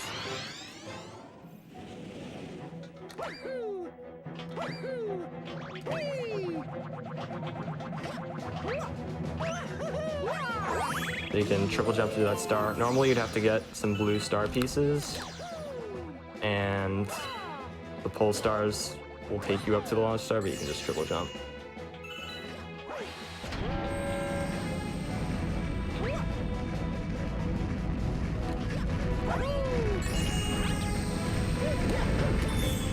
There's someone in chat talking of Super Paper Mario, and you're not wrong. Like Super Paper Mario, I think was 2007, but I guess it would just depend on maybe which one came out first. That's a good point. I don't know what came first. Because we had Super Paper Mario on an episode of Time Capsule actually, so we'd have to consult with Google to figure it out, I suppose. And that's a pretty unique game as well. Yeah. It was different than the like Paper Mario on the N64 and Thousand Year Door, because it got rid of like the RPG aspect of it. It's more of a platformer, if anything. Yeah.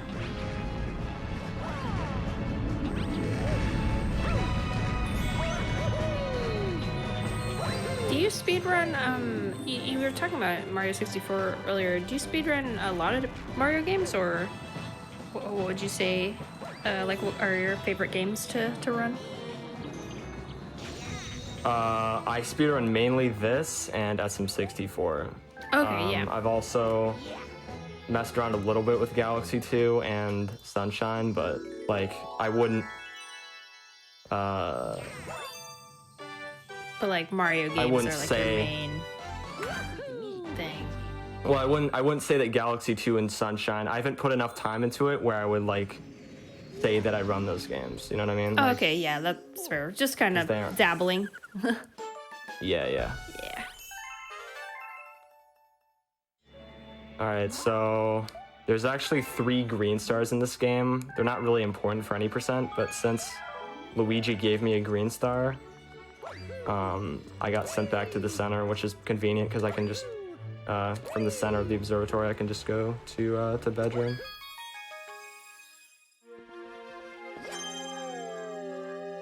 And now I'll be doing some bedroom levels. So this is my favorite galaxy to speedrun is Freeze Flame. Any particular reason why it's your fave? There's not really any special or huge skips. I mean, there are some skips, obviously, but like movement-wise, it's my favorite. Like Freeze Flame S is you're basically just like climbing a big mountain, and it's just like fun to move Mario, I guess. Yeah. Oops. So I like levels like that too, where you're just kind of zooming by and it's super cool to look at. So that's a good reason, I think. Oh, Penguin's back.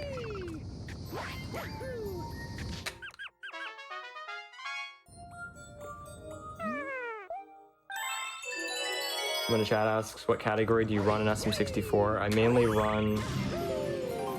I played a bit of 120, mainly. I have a 205-28. It's not great, but I've invested enough time where I feel like I can like talk about it, and it's not like I've only done like a few runs. You feel like you have to have a certain amount of hours in a game to like call it a speed run. You know, I'm doing Freeze Flame S right now. We were talking about. Okay, well, that's fine. I was actually doing the movement for Freeze Flame S, which is over to the right. Wasn't even thinking, but normally you just go up here, get the question mark coin, and then there's a small boss fight in Freeze Flame 1. You go over here, go up here, long jump, into, whoops. I think I spun too early or something. There we go. Make your way up here.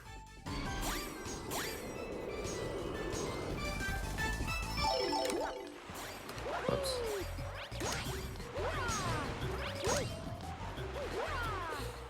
Not sure. I'm gonna just play it safe. Get a coin. Okay, so basically, you just spin to knock him down, and then you spin him again.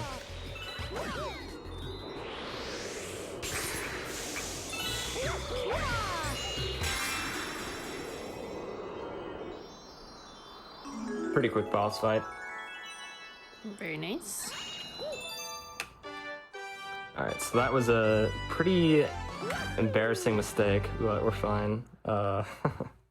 It's so funny. I think some people wouldn't even notice, unless you're very familiar with the run. Like you wouldn't always be able to pick out a mistake. So you're fine. I mean, I could have just played it off, honestly, but yeah, I chose to be honest. I made a mistake. It's very easy to go on autopilot and just because we were already talking about it, so I was like, oh, for some that's nice.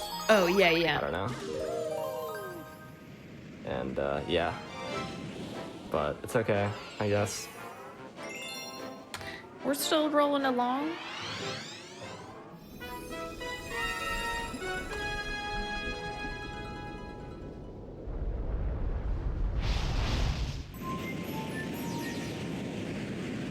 Freesun 2, you kind of start on the same planet, and then you go to a new planet. It's like different than Freesun 1. Welcome to the galaxy.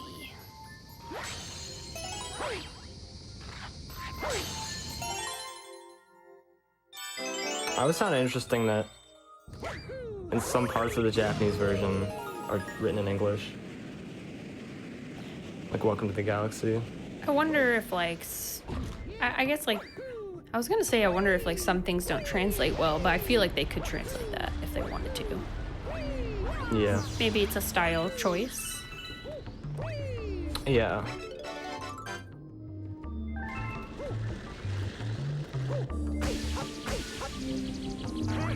I think so far the run has been pretty good.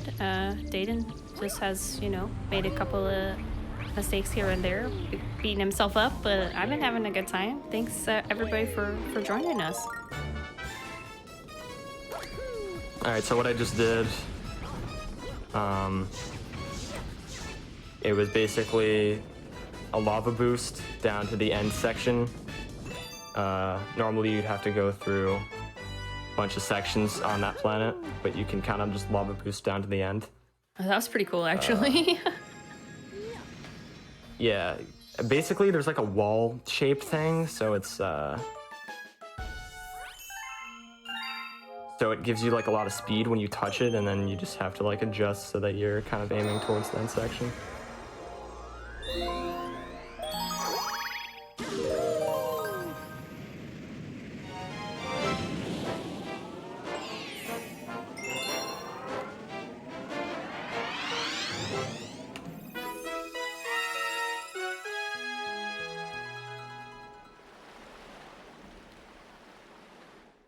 Gusty Garden 1, this level is like renowned for the music that plays. It's a lot of people's like favorite like soundtrack in this game.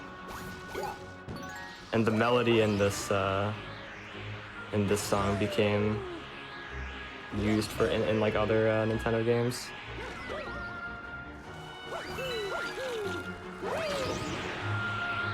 But yeah, so basically there's a bunch of planets here, but you can actually, if you want to get to that top one up there where my pointer is, and you can actually just make it over here, and then just triple jump and get over there. This is cool. This is kind of reminding me of the game, I believe it's for PlayStation 3, it's called Flower. You're kind of like blowing around in the wind as like a little flower petal. Cool. I don't think I've heard of it, but I will say it's a bit abstract or obscure game, Flower. Yeah, but yeah. I'm sure some of you have played it here, probably PS3 peeps. alright, so another bunny catch. I didn't have to shoot starbits at him this time, just if you long jump in the right way, you can actually just catch up to him right away, and kind of works out.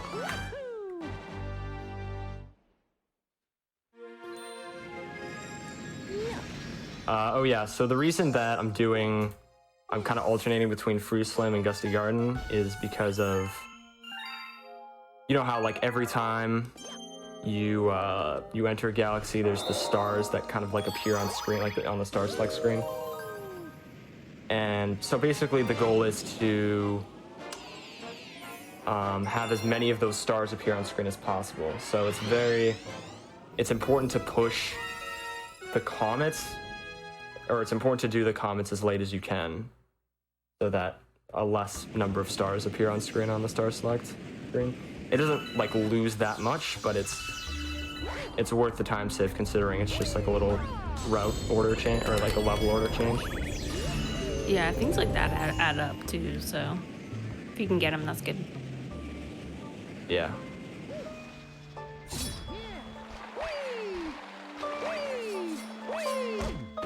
Oops.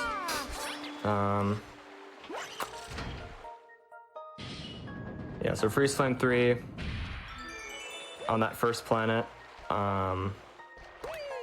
There's like a whole section, but you can kind of just jump under the planet and get to the launch star that way. This part, you would normally like unlock the gates there. They would come down and you could kind of walk through it, but you can actually just backflip and wall jump, and then you're over. The goal is just to light up these torches and then the launch star appears.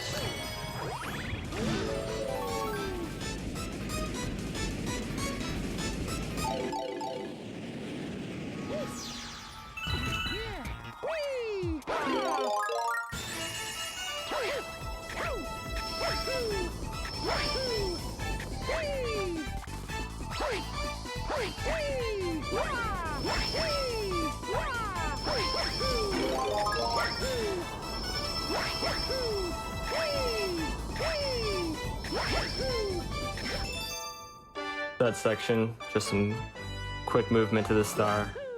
Nothing too crazy, I guess. Mario exposing himself to all the elements there. Yeah. Oh, I forgot to mention, yeah, another cosplay, Fire Mario.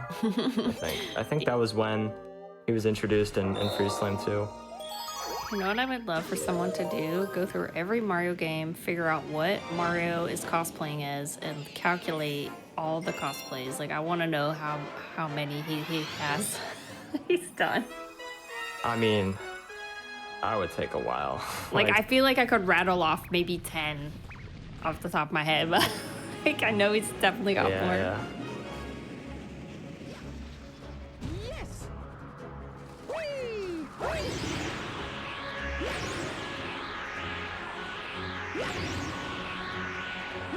Yeah, so Gusty Garden, it's more the floating. I don't even know what they are. They're like little flowery things. Gosh, now I don't know what they are. Chat, help. They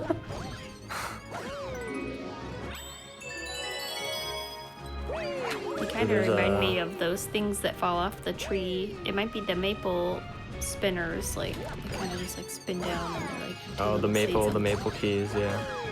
Yeah. I know they're different, but still.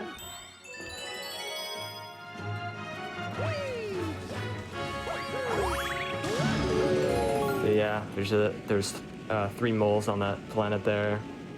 Fun fact about Galaxy is that if anything doesn't appear on screen, it won't move. So anytime those little moles aren't within my view, they're not gonna move, and their position can be like manipulated based off of like the camera angle.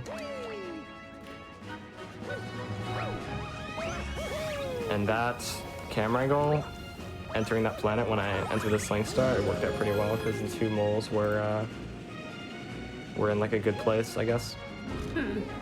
Someone had brought up earlier something about first-person camera tech, and I wondered if that was even like a thing in this run. Like if people play it. Oh yeah, so first person. Like, can you explain maybe a bit? Every time you land on a planet, except for when you first land, you can quickly cancel your landing animation by going into first person and then going out really quickly. I should have mentioned it, but it's something that I do and I don't even think about it at this point. Yeah, you're like every single time I land, I slide my thumb over the D-pad and it zooms in and out. But yeah, so just it skips Mario's landing animation, and it saves a lot of time over the course of the run since you do it so many times. Oh yeah. Oh cool. Thanks for explaining that. So if you're like learning SMG, like it's something that you should learn how to do. Just because So I'm seeing in It's just chat like 41 suits for Mario. Wow. That's actually a little less than I thought. I thought it was more. Yeah, because I was thinking like there's a lot of like obscure, or not obscure, but there's the less popular Mario games. Yeah, and They then might it's have like, some... and then like, do you count like Baby Mario? Do you count Paper I mean, Mario? Like, I don't know. Because baby Mario isn't like a power up, right? That's true. He's not It's a power up. He's not a power up. It's a separate character entirely. Separate character. You're right. You're right. Well, it's the same person, but it's a separate character. Yeah, I would say. Because like in Mario Kart, for example, like you can play as Mario and you can play as Baby Mario. Oh, okay. Oh, now we're getting the number 56. Okay, that seems like a little bit more accurate, maybe, potentially. Yeah, so hopefully I don't do... oops. Hopefully I don't do Free Slime 1 during this. Yeah, we're good. Okay. So this is what I was doing when I was supposed to be doing Free Slime 1. I was doing this movement. Oops. Oh, this could be rough. I fell down. Alright,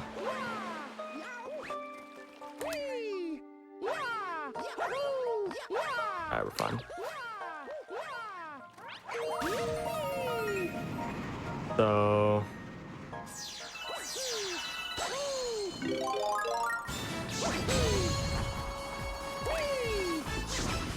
yeah, Free Slime House, you basically you're just climbing the summit.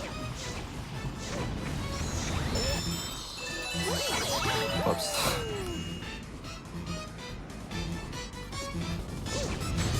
I just enjoyed a lot. Just whoops. You just kind of backflip up here, and backflip up here. Yeah, it's a bit stylish.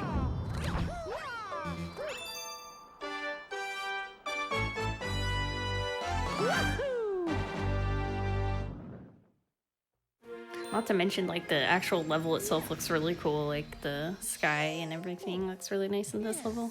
Yeah. So Free Slime Comet is what we'll be doing next. It's basically like the Free Slime 3 section, except it's a Cosmic Mario race. And there's actually no like lava squares. It's all ice. You don't use any power-ups or anything?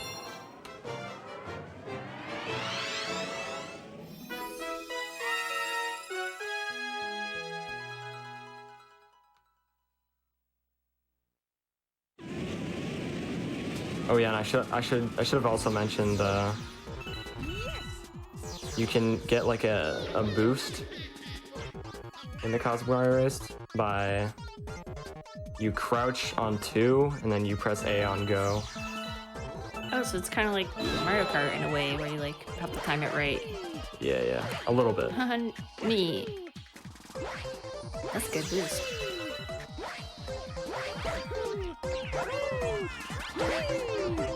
Go Mario!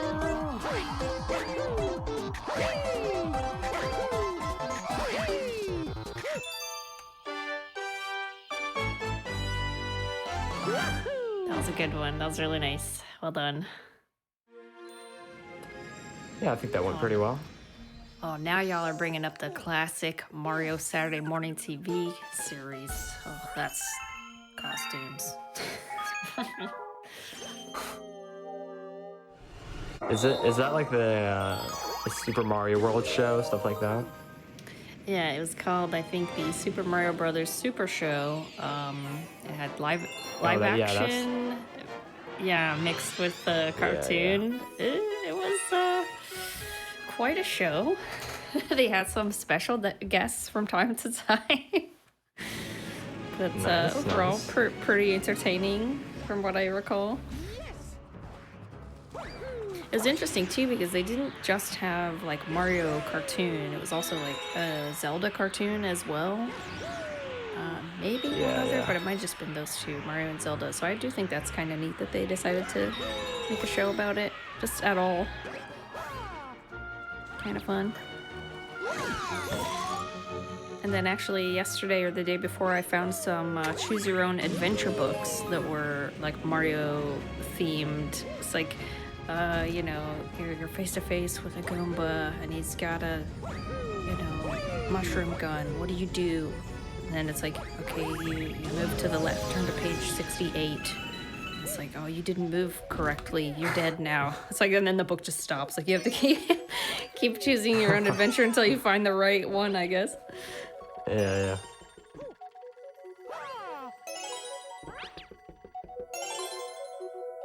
Yeah, that's a classic line. Excuse me, princess. I would venture to guess that some people might not realize where that's from, but yeah, there you go. Yeah. Alright, so there's a skip here. There's an easier version. I'll attempt the harder version. Might not get it. We'll see. Gotta go for it. So I'm probably gonna... yeah, I'm not gonna make the distance, so basically, this whole section, you can just make it to the end by long jumping that way. I wasn't gonna make the distance. Oh, I just died. Whoops. Okay.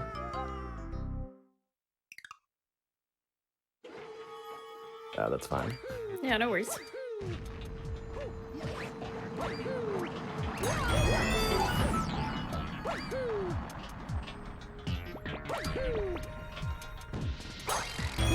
Okay.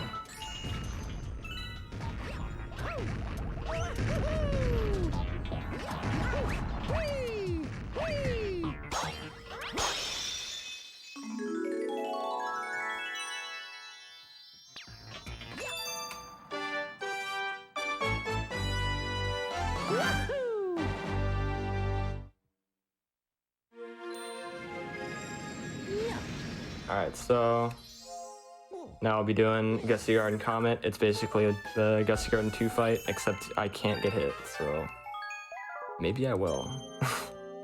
We'll see. Usually it's okay, but I might get hit.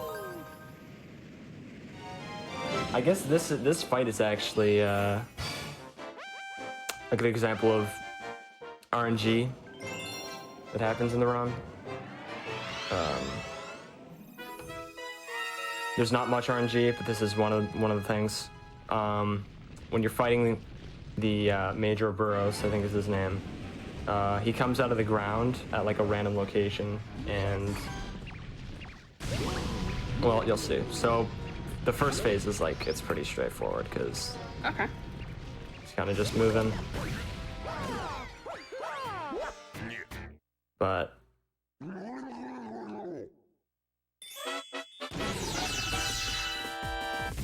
so he came out of the ground over there, so I'm gonna walk over there, and then you'll see his head come out, and then I ground pound.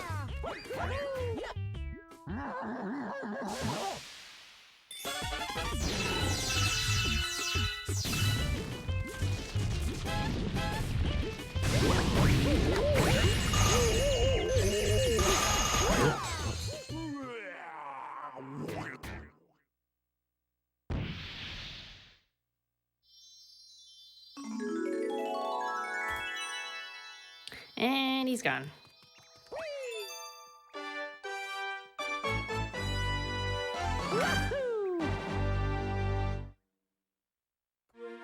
Yep. Very nice. So that's the bowl guy. He's kind of like a boss. I think he's adorable. Honestly. Do you have any like favorite enemies or bosses, like designs that you just think are super cool? I don't know. I kind of like Megaleg. It's the really big robot from like the first Bowser game. Oh yeah, yeah. That thing is pretty cool.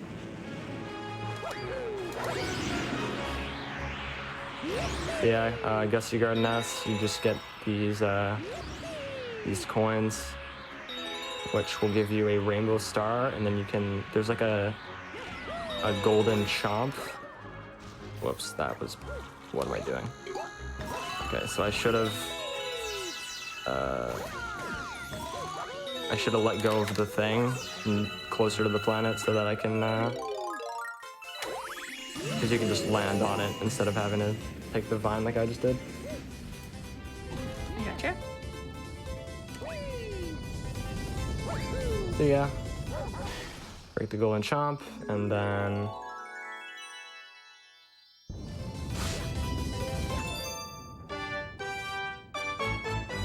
I don't know why I expected the golden chomp to put up more of a fight than that.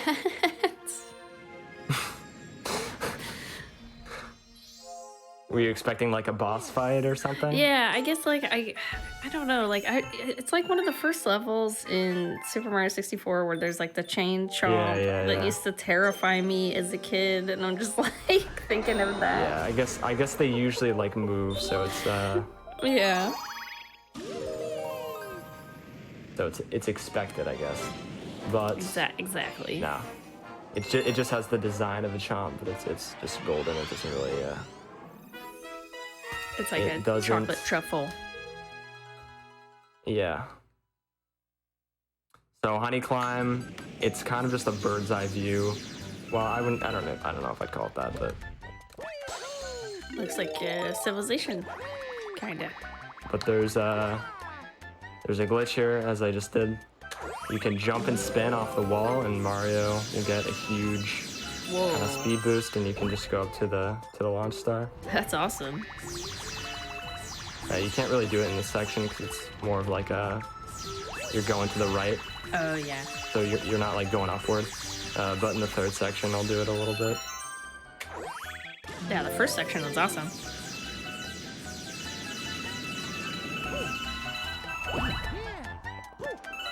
Yeah, so it's not going to be as big of a boost, but you can still...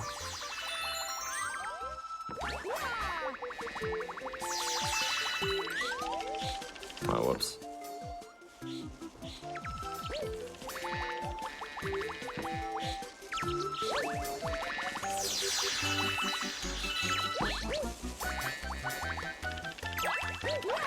I can do it again over here.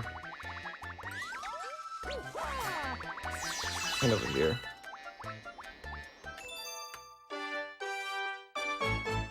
Pretty cool. I have to let go of the stick when I do that. And if I start holding any direction, then Mario won't get the speed boost. You kind of just let go of the stick, press A, and then spin. And hold Kind it. of like moon boots or something. Like, that's cool. Yeah. It's like little stuff like that that makes the Wii emote impressive to me. Like little things. Yeah.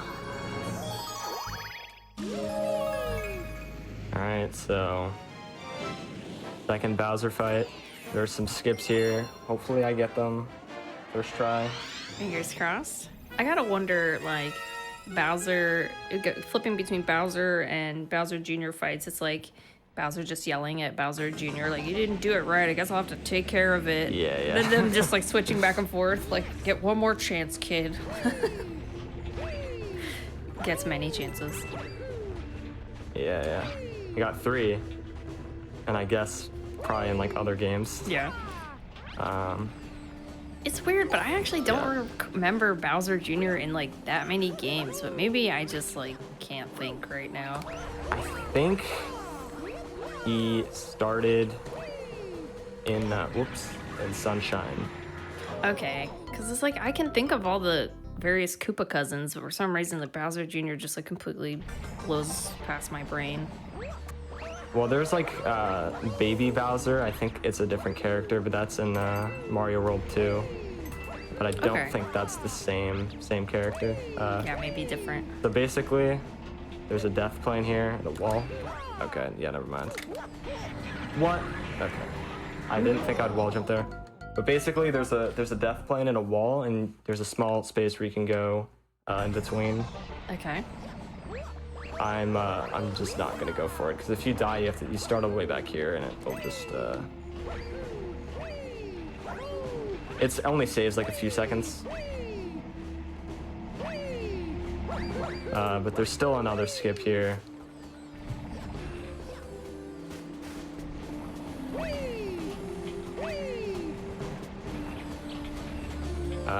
You kind of just skip through this gravity section like this. Like that, and you don't have to stand on that plus shape platform, kind of just like an auto scroller skip. Oh, yeah.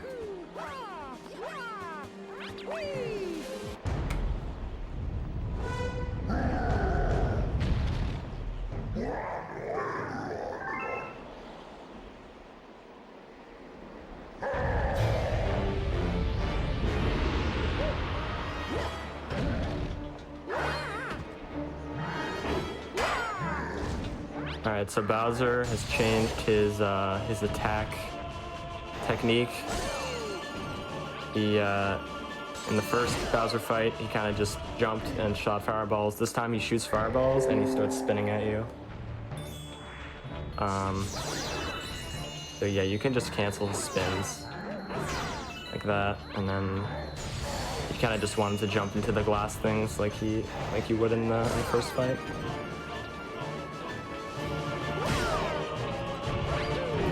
Yeah, I guess they made the glass things made a comeback. Will we see them again?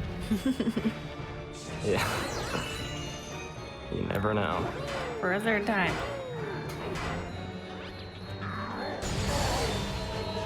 Yeah, pretty good fight, but it's unfortunate that I died trying to do the clip.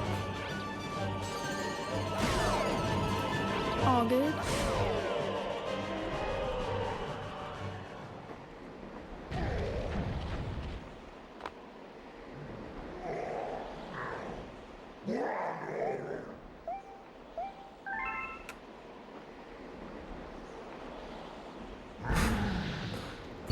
Yes, Yeah, I Bowser's- apologize for the Windows sound.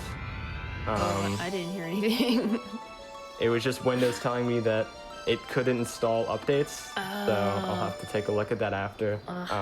Windows always trying to interrupt.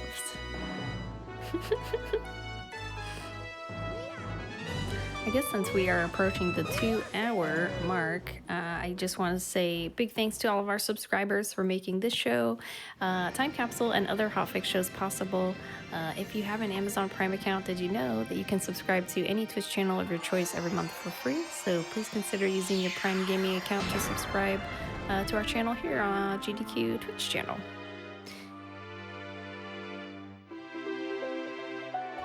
And Bowser's down for now, and we're moving along. He really is. So this is a pretty cool looking place now. Getting bright. yeah, the engine room. This is where the third Bowser Jr. fight would have been, but it's actually not like mandatory to beat the game. Because once you unlock the engine room, there's a star counter that appears below me. That's the number that I need to beat the game, or that's how many I have left. Oh, okay. 16 stars. Yeah. Okay. And then I go to final Bowser.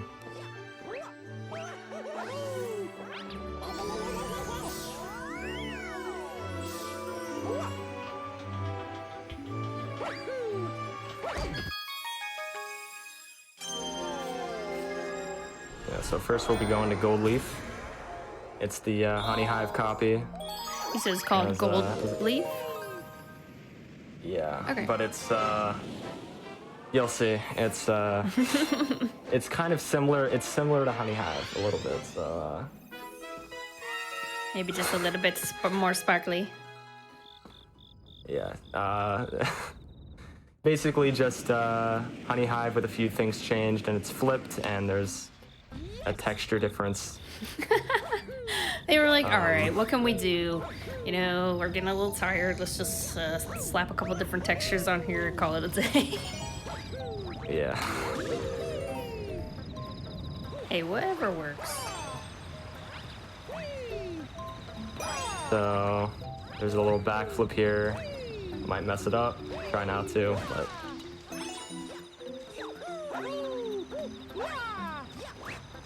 okay. I almost fell, but I didn't. That was really close.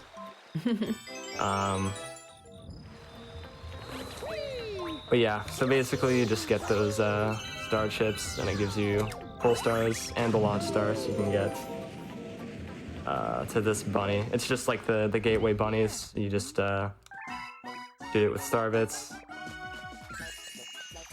Oops. Oops. Okay.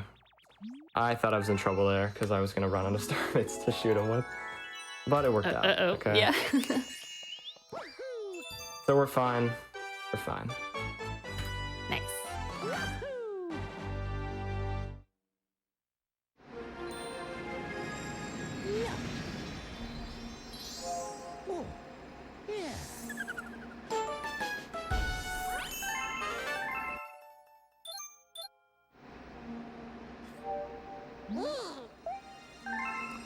So Gold Leaf 2's next.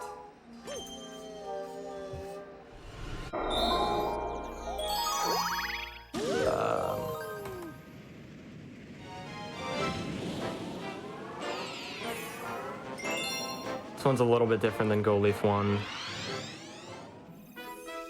There's a lot more planets this time. How many planets are there on this one? 5, I think. Five, something like that. It's what usually like 3. Yeah, I mean Gold Leaf 1 had 2. Okay, yeah. So.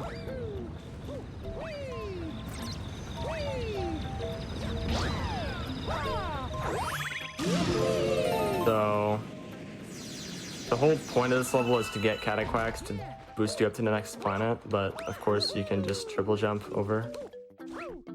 As one does. Except for the launch star here. You can't really triple jump. I mean, you probably could, but it would be like really awkward because the end planet is so thin.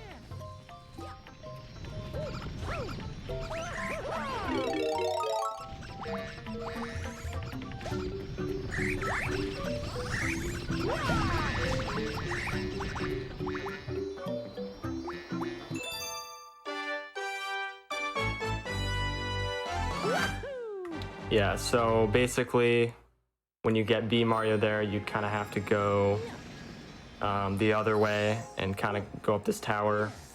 But if you spin while you touch the dirt that the mole creates, it gives you a little bit of a kind of a height boost, so you can make it up to the star that way. Cool. Someone in chat asks, is there no way to skip the text when you unlock Bowser stages? And no, there is no like known way to skip it, unfortunately. Gold Leaf 3 can be pretty tricky. There's a triple jump in this level where, I mean, basically you would originally get B Mario and then do a kind of a platforming section, but you can triple jump on this tree and get up here, and then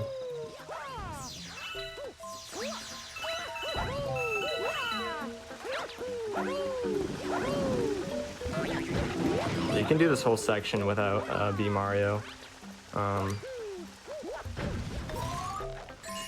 There's a cutscene that'll play here, and if you spin early enough, you can just prevent it from happening, and then start the fight yourself. And it saves a few seconds. I don't know. So we're fighting another kind of like old guy? I can't tell who's in there. Yeah, sort of. Yeah, you just gotta ground pound on like the glass part, and then. Wow, that was a cakewalk for you. Yep.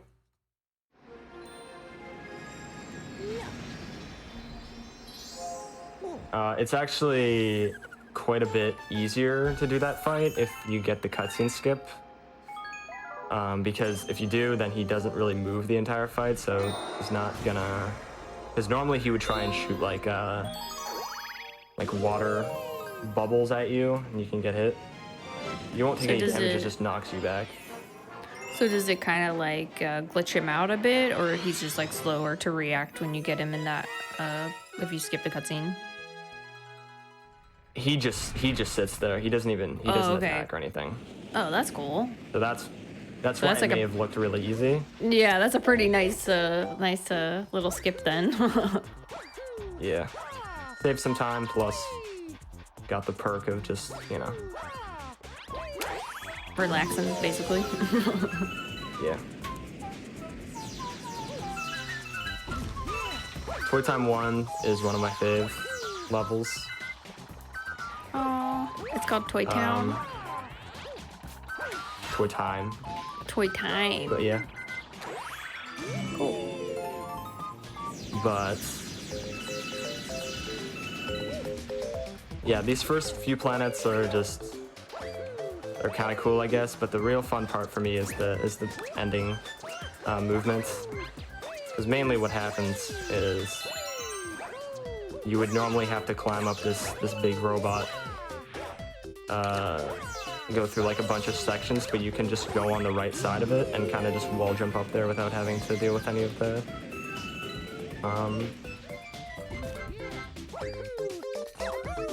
the like main sections of it. Yeah. It'll make more sense when I go and do it. Oh, for sure. Yeah, so basically you would normally like go kind of on here and then on his arm there, but yeah, you can actually just go over to the right and climb up this way.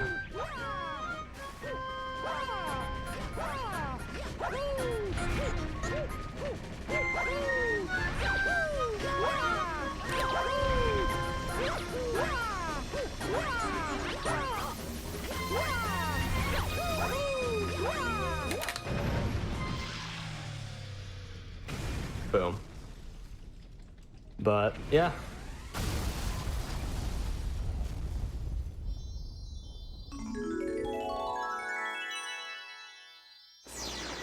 One of my favorite levels. I Oh, just so really did like Mario like break the movement there. toy? Really satisfying to pull off. So next we'll be doing Gold Leaf Comet. And it's basically, we're doing the same thing as Gold Leaf 3, the tree triple jump, but it's a little bit shorter.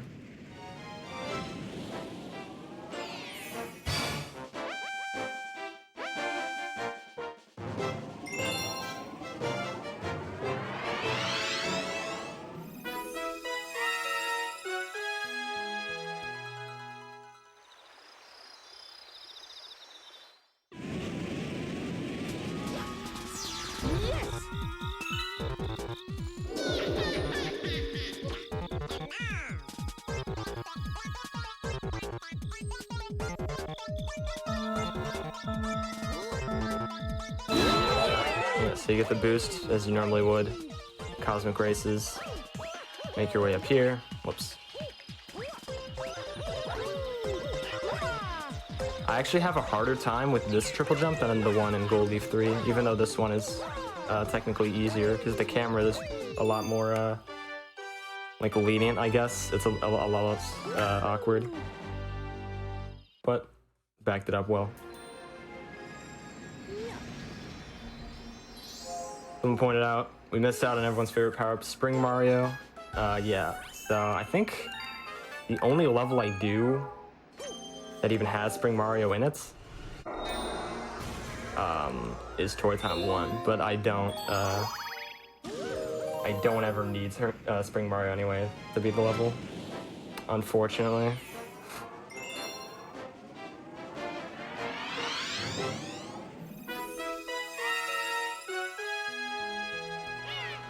Slide 1.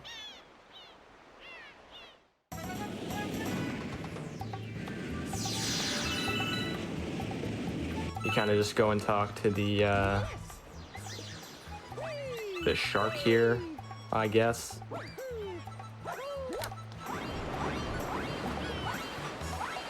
Oh yeah, so new mechanic. It's not used much in this level, but basically you can walk onto the surface of water and you'll move a lot faster than you would be just normally swimming. It's used a lot in the race in Sea Slide 2, which is coming up, and I'll get to show it off a little bit more. Yeah, maybe you could explain it once again when you get there, because I kind of cut out for just a bit. Yeah. Okay, sorry about that. I'm gonna ask what category is this? This is any % Mario. It's worth noting there's also any % Luigi. And there's 120 stars as both Mario and Luigi, and there's the true 100% category, which is both 120 is Mario and 120 is Luigi.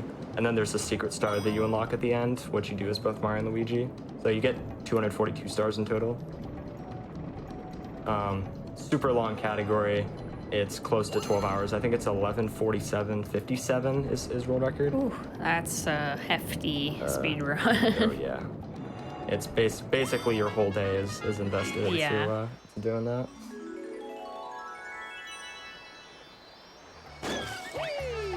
Most people got it like set time aside to do that, or they gotta make sure they're like free for the day, right? Oh, absolutely. I wonder for longer runs like that if it's like if you're allowed to pause or if people just like get up when they can for during like cutscenes and stuff like that. I mean, I guess you could take a break. You can't pause the Pause the timer. Yeah. I wouldn't be able to do a run that long. Yeah, I've never done a 242 run. I would like to one day, but yeah, I've only done 120 Mario and 120 Luigi separately. Like I think like this run like 240 is pretty hefty as well. So you know you got to have a lot of endurance to get through it. Yeah, even 120 like it's like a 5.5 hour run, so it's definitely. Oops, almost died, or almost. It was a little scary. This is Toy Time 2. I'll be getting some star pieces from here. Then there's a triple jump up to this kind of big... Oh, wow. Okay, backed it up. Fine.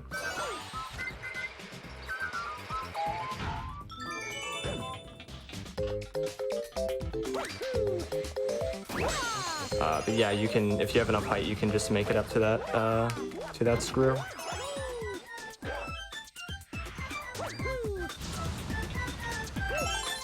Yeah, for people wondering in chat, I did do the NBR route, so I did all the, I got all the star bits and terrace, all that fun stuff, you know, Sling Pod. Oh yeah.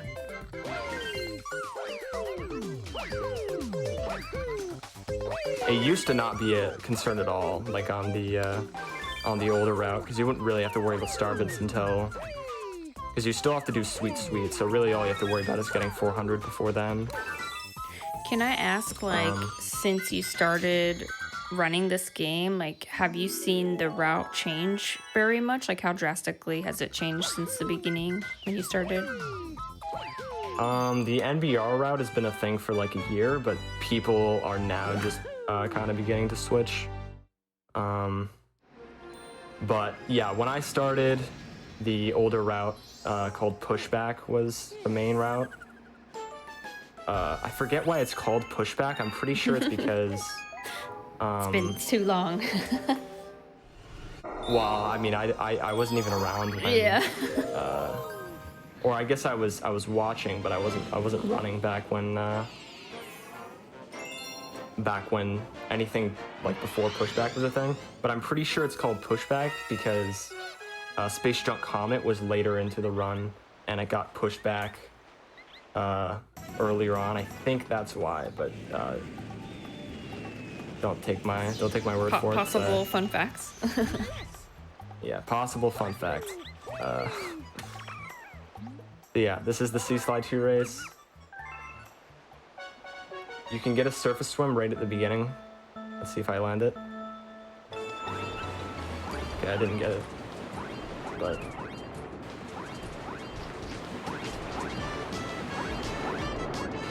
So, you see how Mario's kind of locked onto the surface? It's a bit faster to do it that way. Ideally, I would have just locked onto the surface right away, but it didn't really work out.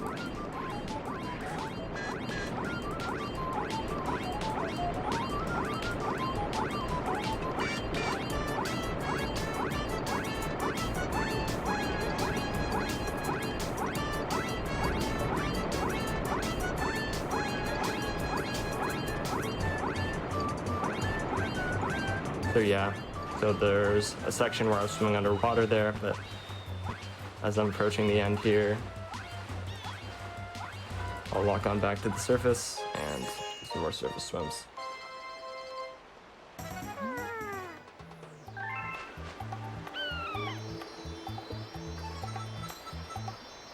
Someone in chat says pushback pushes back the notifications.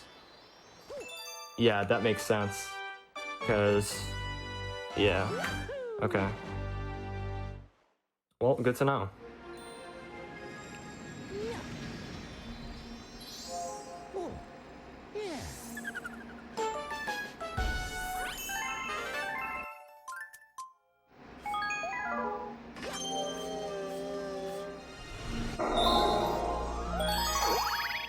Alright, Sea Slide Comet, another cosmic race. I'm sure it'll be very close. Close race, but then again, the surface swimming is used again here.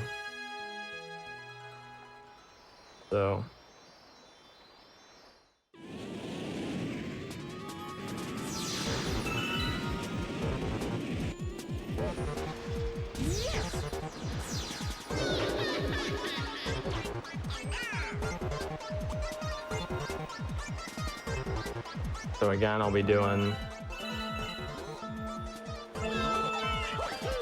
Okay, so I missed the boost. Unfortunate, whatever.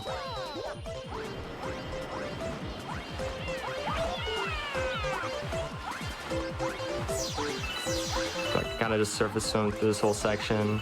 Then I can actually skip the shore where you would normally go up there and just go up here this way. Oops. Where is like a flying fish now?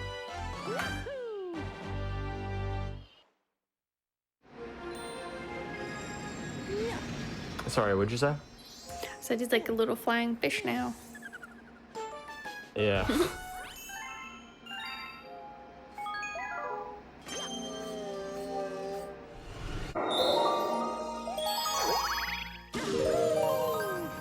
Well, you're usually notified on the same star count when a Bowser level's unlocked, or etc., etc. So that's just being pushed into later or earlier stars, I guess, or on a different star. I guess you get notified of that.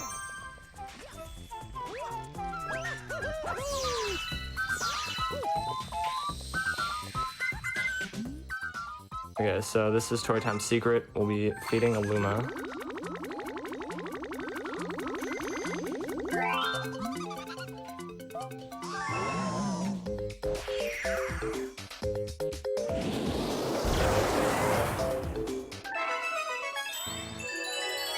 So I'm gonna be going into first person, looking upward, and this will actually affect the cycles onto this planet. So when I get over here, these will be open for me, so I can just hit the switch. Otherwise, it'd be a little bit more awkward, and I'd have to like wait. So it works out well. That's good.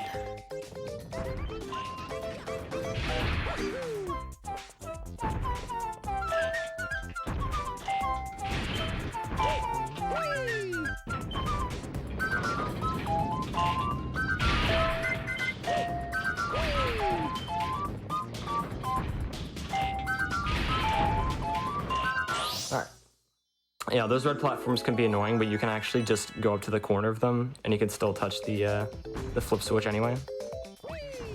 Oh, like even if it's on there? Yeah, yeah. Oh, okay, cool.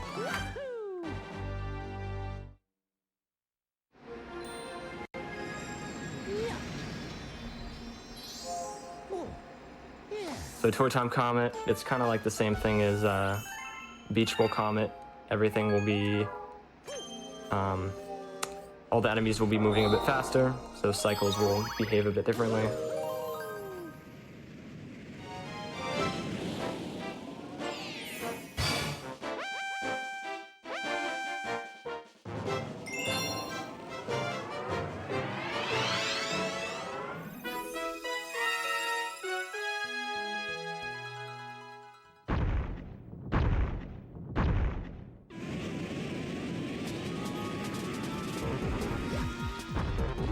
I actually find the red things easier to deal with on this level because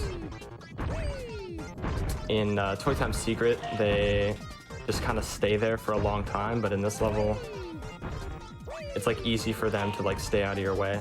So that doesn't mean you can't still get hit, but you know. This sounds like an extra sped up level too, a bit.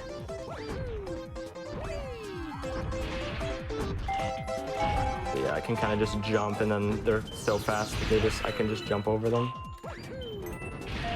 Oh, whoops! I actually.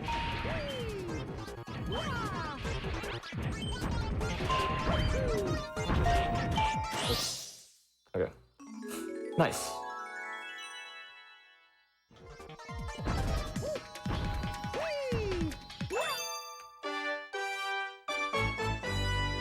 All right, so we're nearing the end, because this is the last star. We're gonna do an engine room, and then we'll be going back down to the kitchen, actually.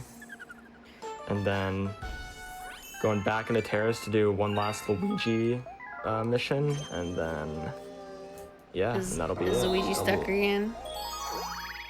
Yeah, this time he gets stuck on a tree, so... Oh, that's classic cat Luigi. Yeah, classic Luigi. Typical. So typical.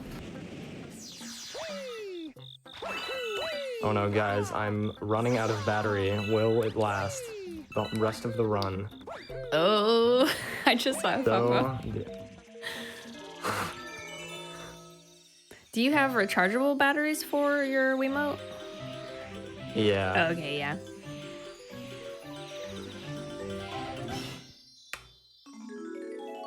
At Go Leaf S, you kind of just get in the bubble, ring the bell with your pointer, and then the notes appear, and you just kind of collect them. Pretty straightforward. Boo Base 1. That is the next level. We'll be going down to the kitchen.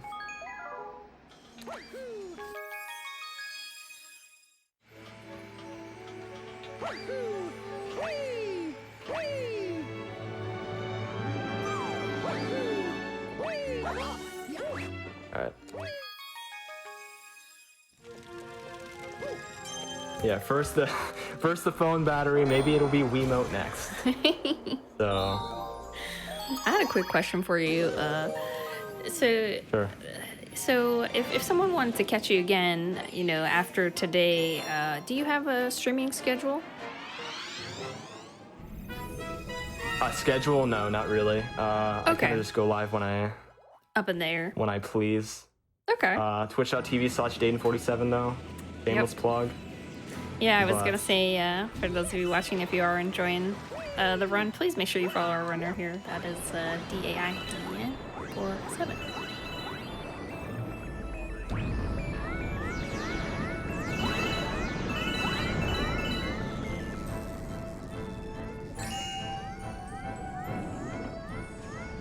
Alright. So basically you get the bullet bill to break that big bomb, which is like holding down the platforms there. There is actually a way to skip that whole thing, but it's not really. It's never been done in a run. It's only been done in an individual level run. You can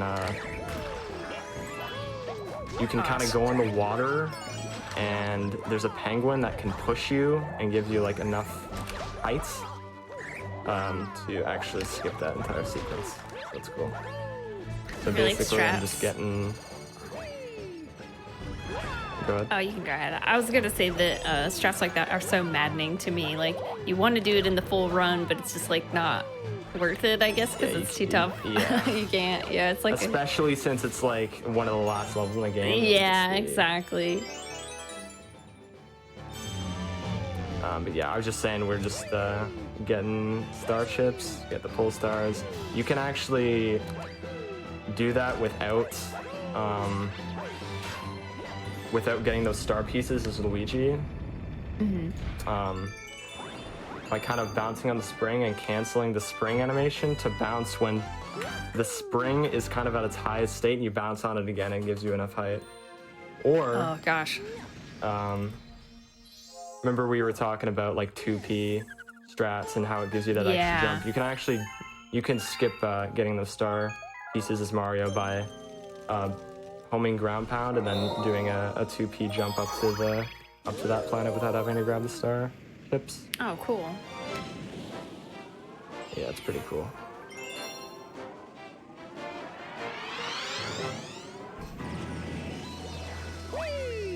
Oh yeah, sorry, I saw this question earlier. Someone in chat asks, why does B Mario spinning make him fly upwards and honey climb?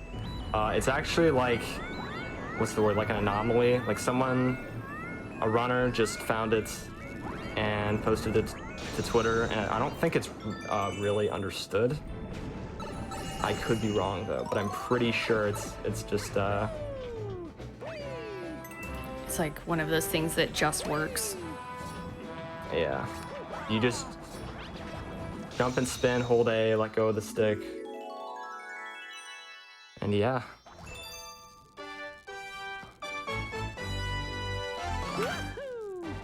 Okay, so we're done with Booty Base. Going out to beat another Hungry Luma. I actually like overshot the star bits a bit, kind of because I died in Sling Pod.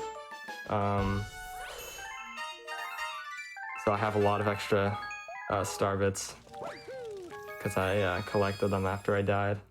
Because you only need 600, I have 662.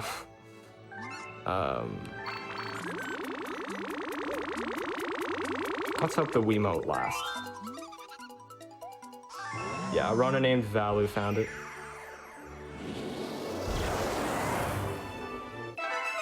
I wasn't sure if I should say the name or just say a runner. Oh yeah, you can feel free to mention, members of the community, people that help make the speedrun. That's perfectly fine. Okay. Yeah, so drip drop. These eels will only appear, or they'll only move if they appear on screen, which is why the way that you turn here is really important. The first one, kind of just turn a little bit.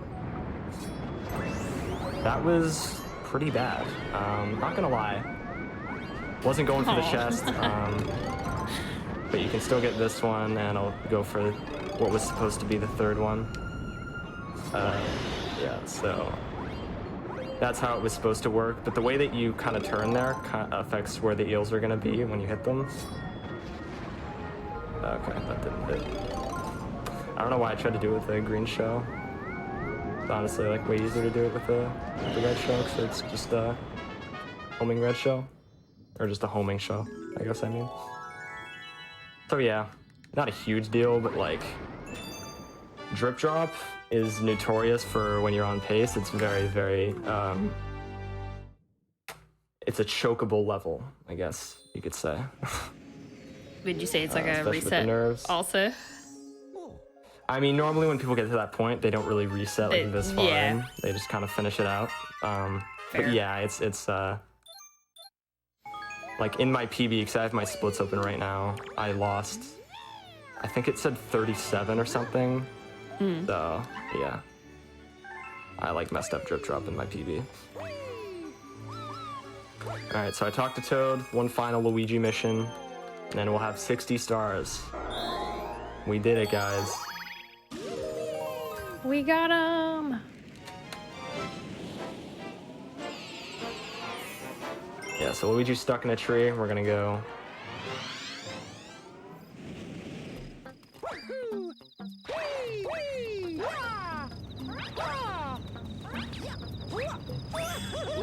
Same movement as in like Honey Hive 1 and 2, where you just kind of make your way up the slope, just triple jump. Except you don't really go like up to the tree or anything. Go over to Luigi, he talks to you. So.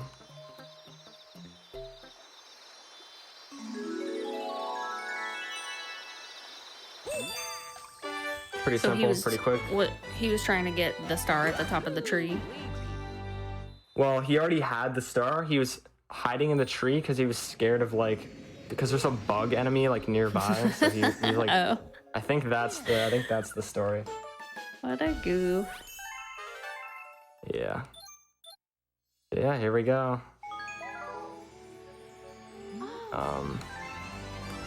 we've reached the end.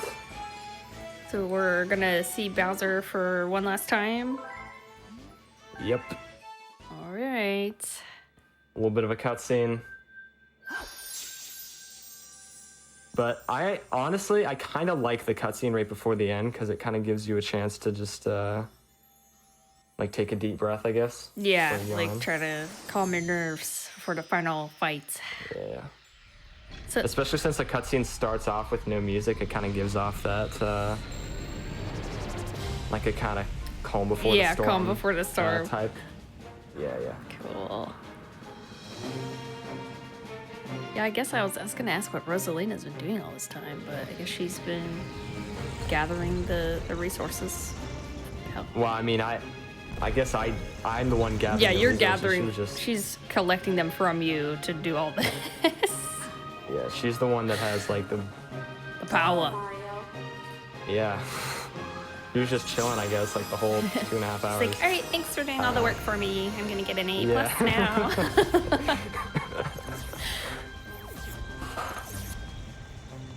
Who knows? Oh, maybe she was busy. You never know. Yeah. Waxing her hair, that's the best excuse. All right, here we go. Will the controller make it?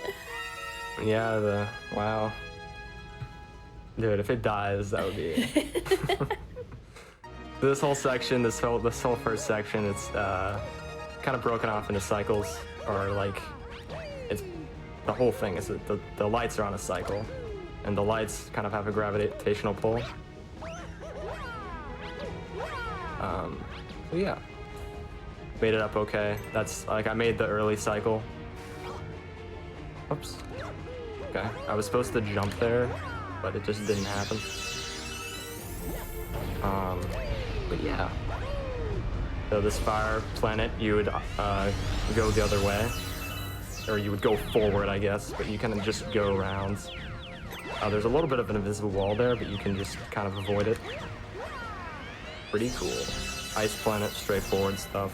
Sand planet, kind of same thing. You just kind of skip this whole section by long jumping past it.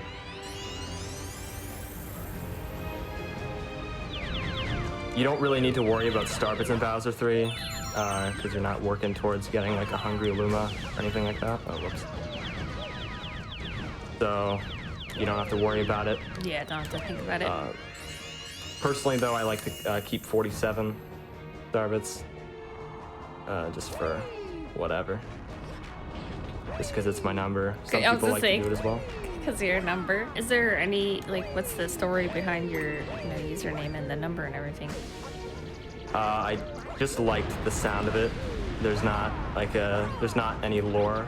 I just like the Dayton 47 just sounds cool. has a nice. Yeah, I think so. Yeah. Nice. Some people say, are you 47? Were you born in 1947? I'm not 47. They say, well, were you 47 when you created the name? Nope. Nope. Okay, Bowser Jr. gets a little cameo here. Yeah. Little bratty cameo. After the few times he screwed up, Yeah, I guess he can still. He's not allowed in the final boss area. Just has to float around it. So I guess he's the one that's taking care of Peach, like making sure she's being held hostage properly. I guess.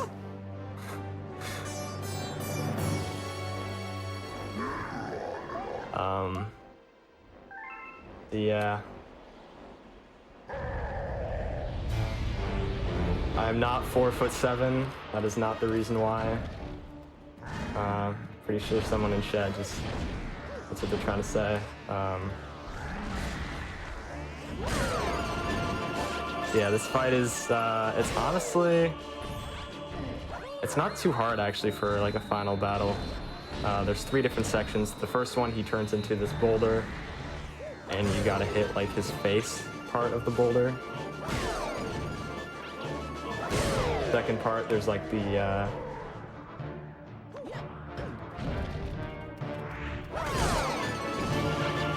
you have the green like balloon plants, and you just hit Bowser with them. Someone in chat asks, is there a way to skip the cutscene with the cannonball shooting? Yes, there is, but if you skip it, then you can't trigger the dialogue, which leads into the fight. So you have to sit through it. Like if you skip the cutscene, you can just walk up to Bowser, and the dialogue will play. Okay, I will stand up after the run to prove I'm not. Well, I guess that still wouldn't prove it, because like... Oh, yeah. I guess it kind of will look like, maybe. Don't give in to their demands.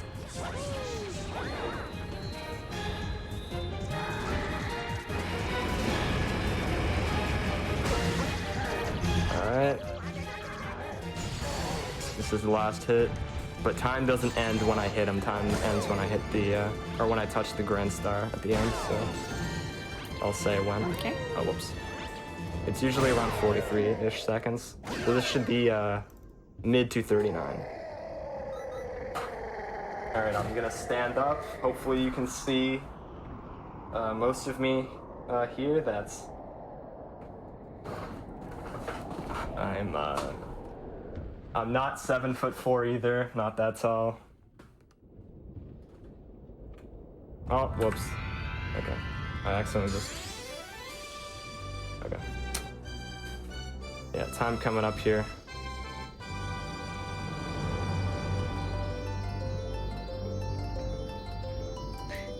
There it is. And time. Nice. Good job. Alright. I did it. So, yeah, wow, that was Super Mario Galaxy, everybody. We had a final time of 2:39:26. Very cool. Well, that was honestly a super comfy run. Really chill. I enjoyed it. Thank you very much, Dayton, for showing off the run. And Gianna, do you have any shout-outs? Anything you wanna mention before we wrap up tonight's episode? I don't think so, but I think I know who we're gonna raid. All right, well, we can talk about that after we wrap up, but I just want to say again, everybody, if you did enjoy the run, please make sure you follow Dayton here on Twitch. That's twitch.tv/Dayton47. If you want to know any other information about all of our Hotfix shows, that is available at gamesdonequick.com/hotfix. And from there, you can find out more info about submitting your run to this show or any of our weekly shows. So make sure you look into that. Tomorrow is the Bargain Bin with Try and Undertale, followed by Speedruns from the Crypt with Alien Isolation on a steering wheel. Yes, they are finally doing it. So make sure you tune in for that. Big thanks to everybody watching tonight's episode. I've been your host, Smooth Operative. Thank you so much. We'll see you next time.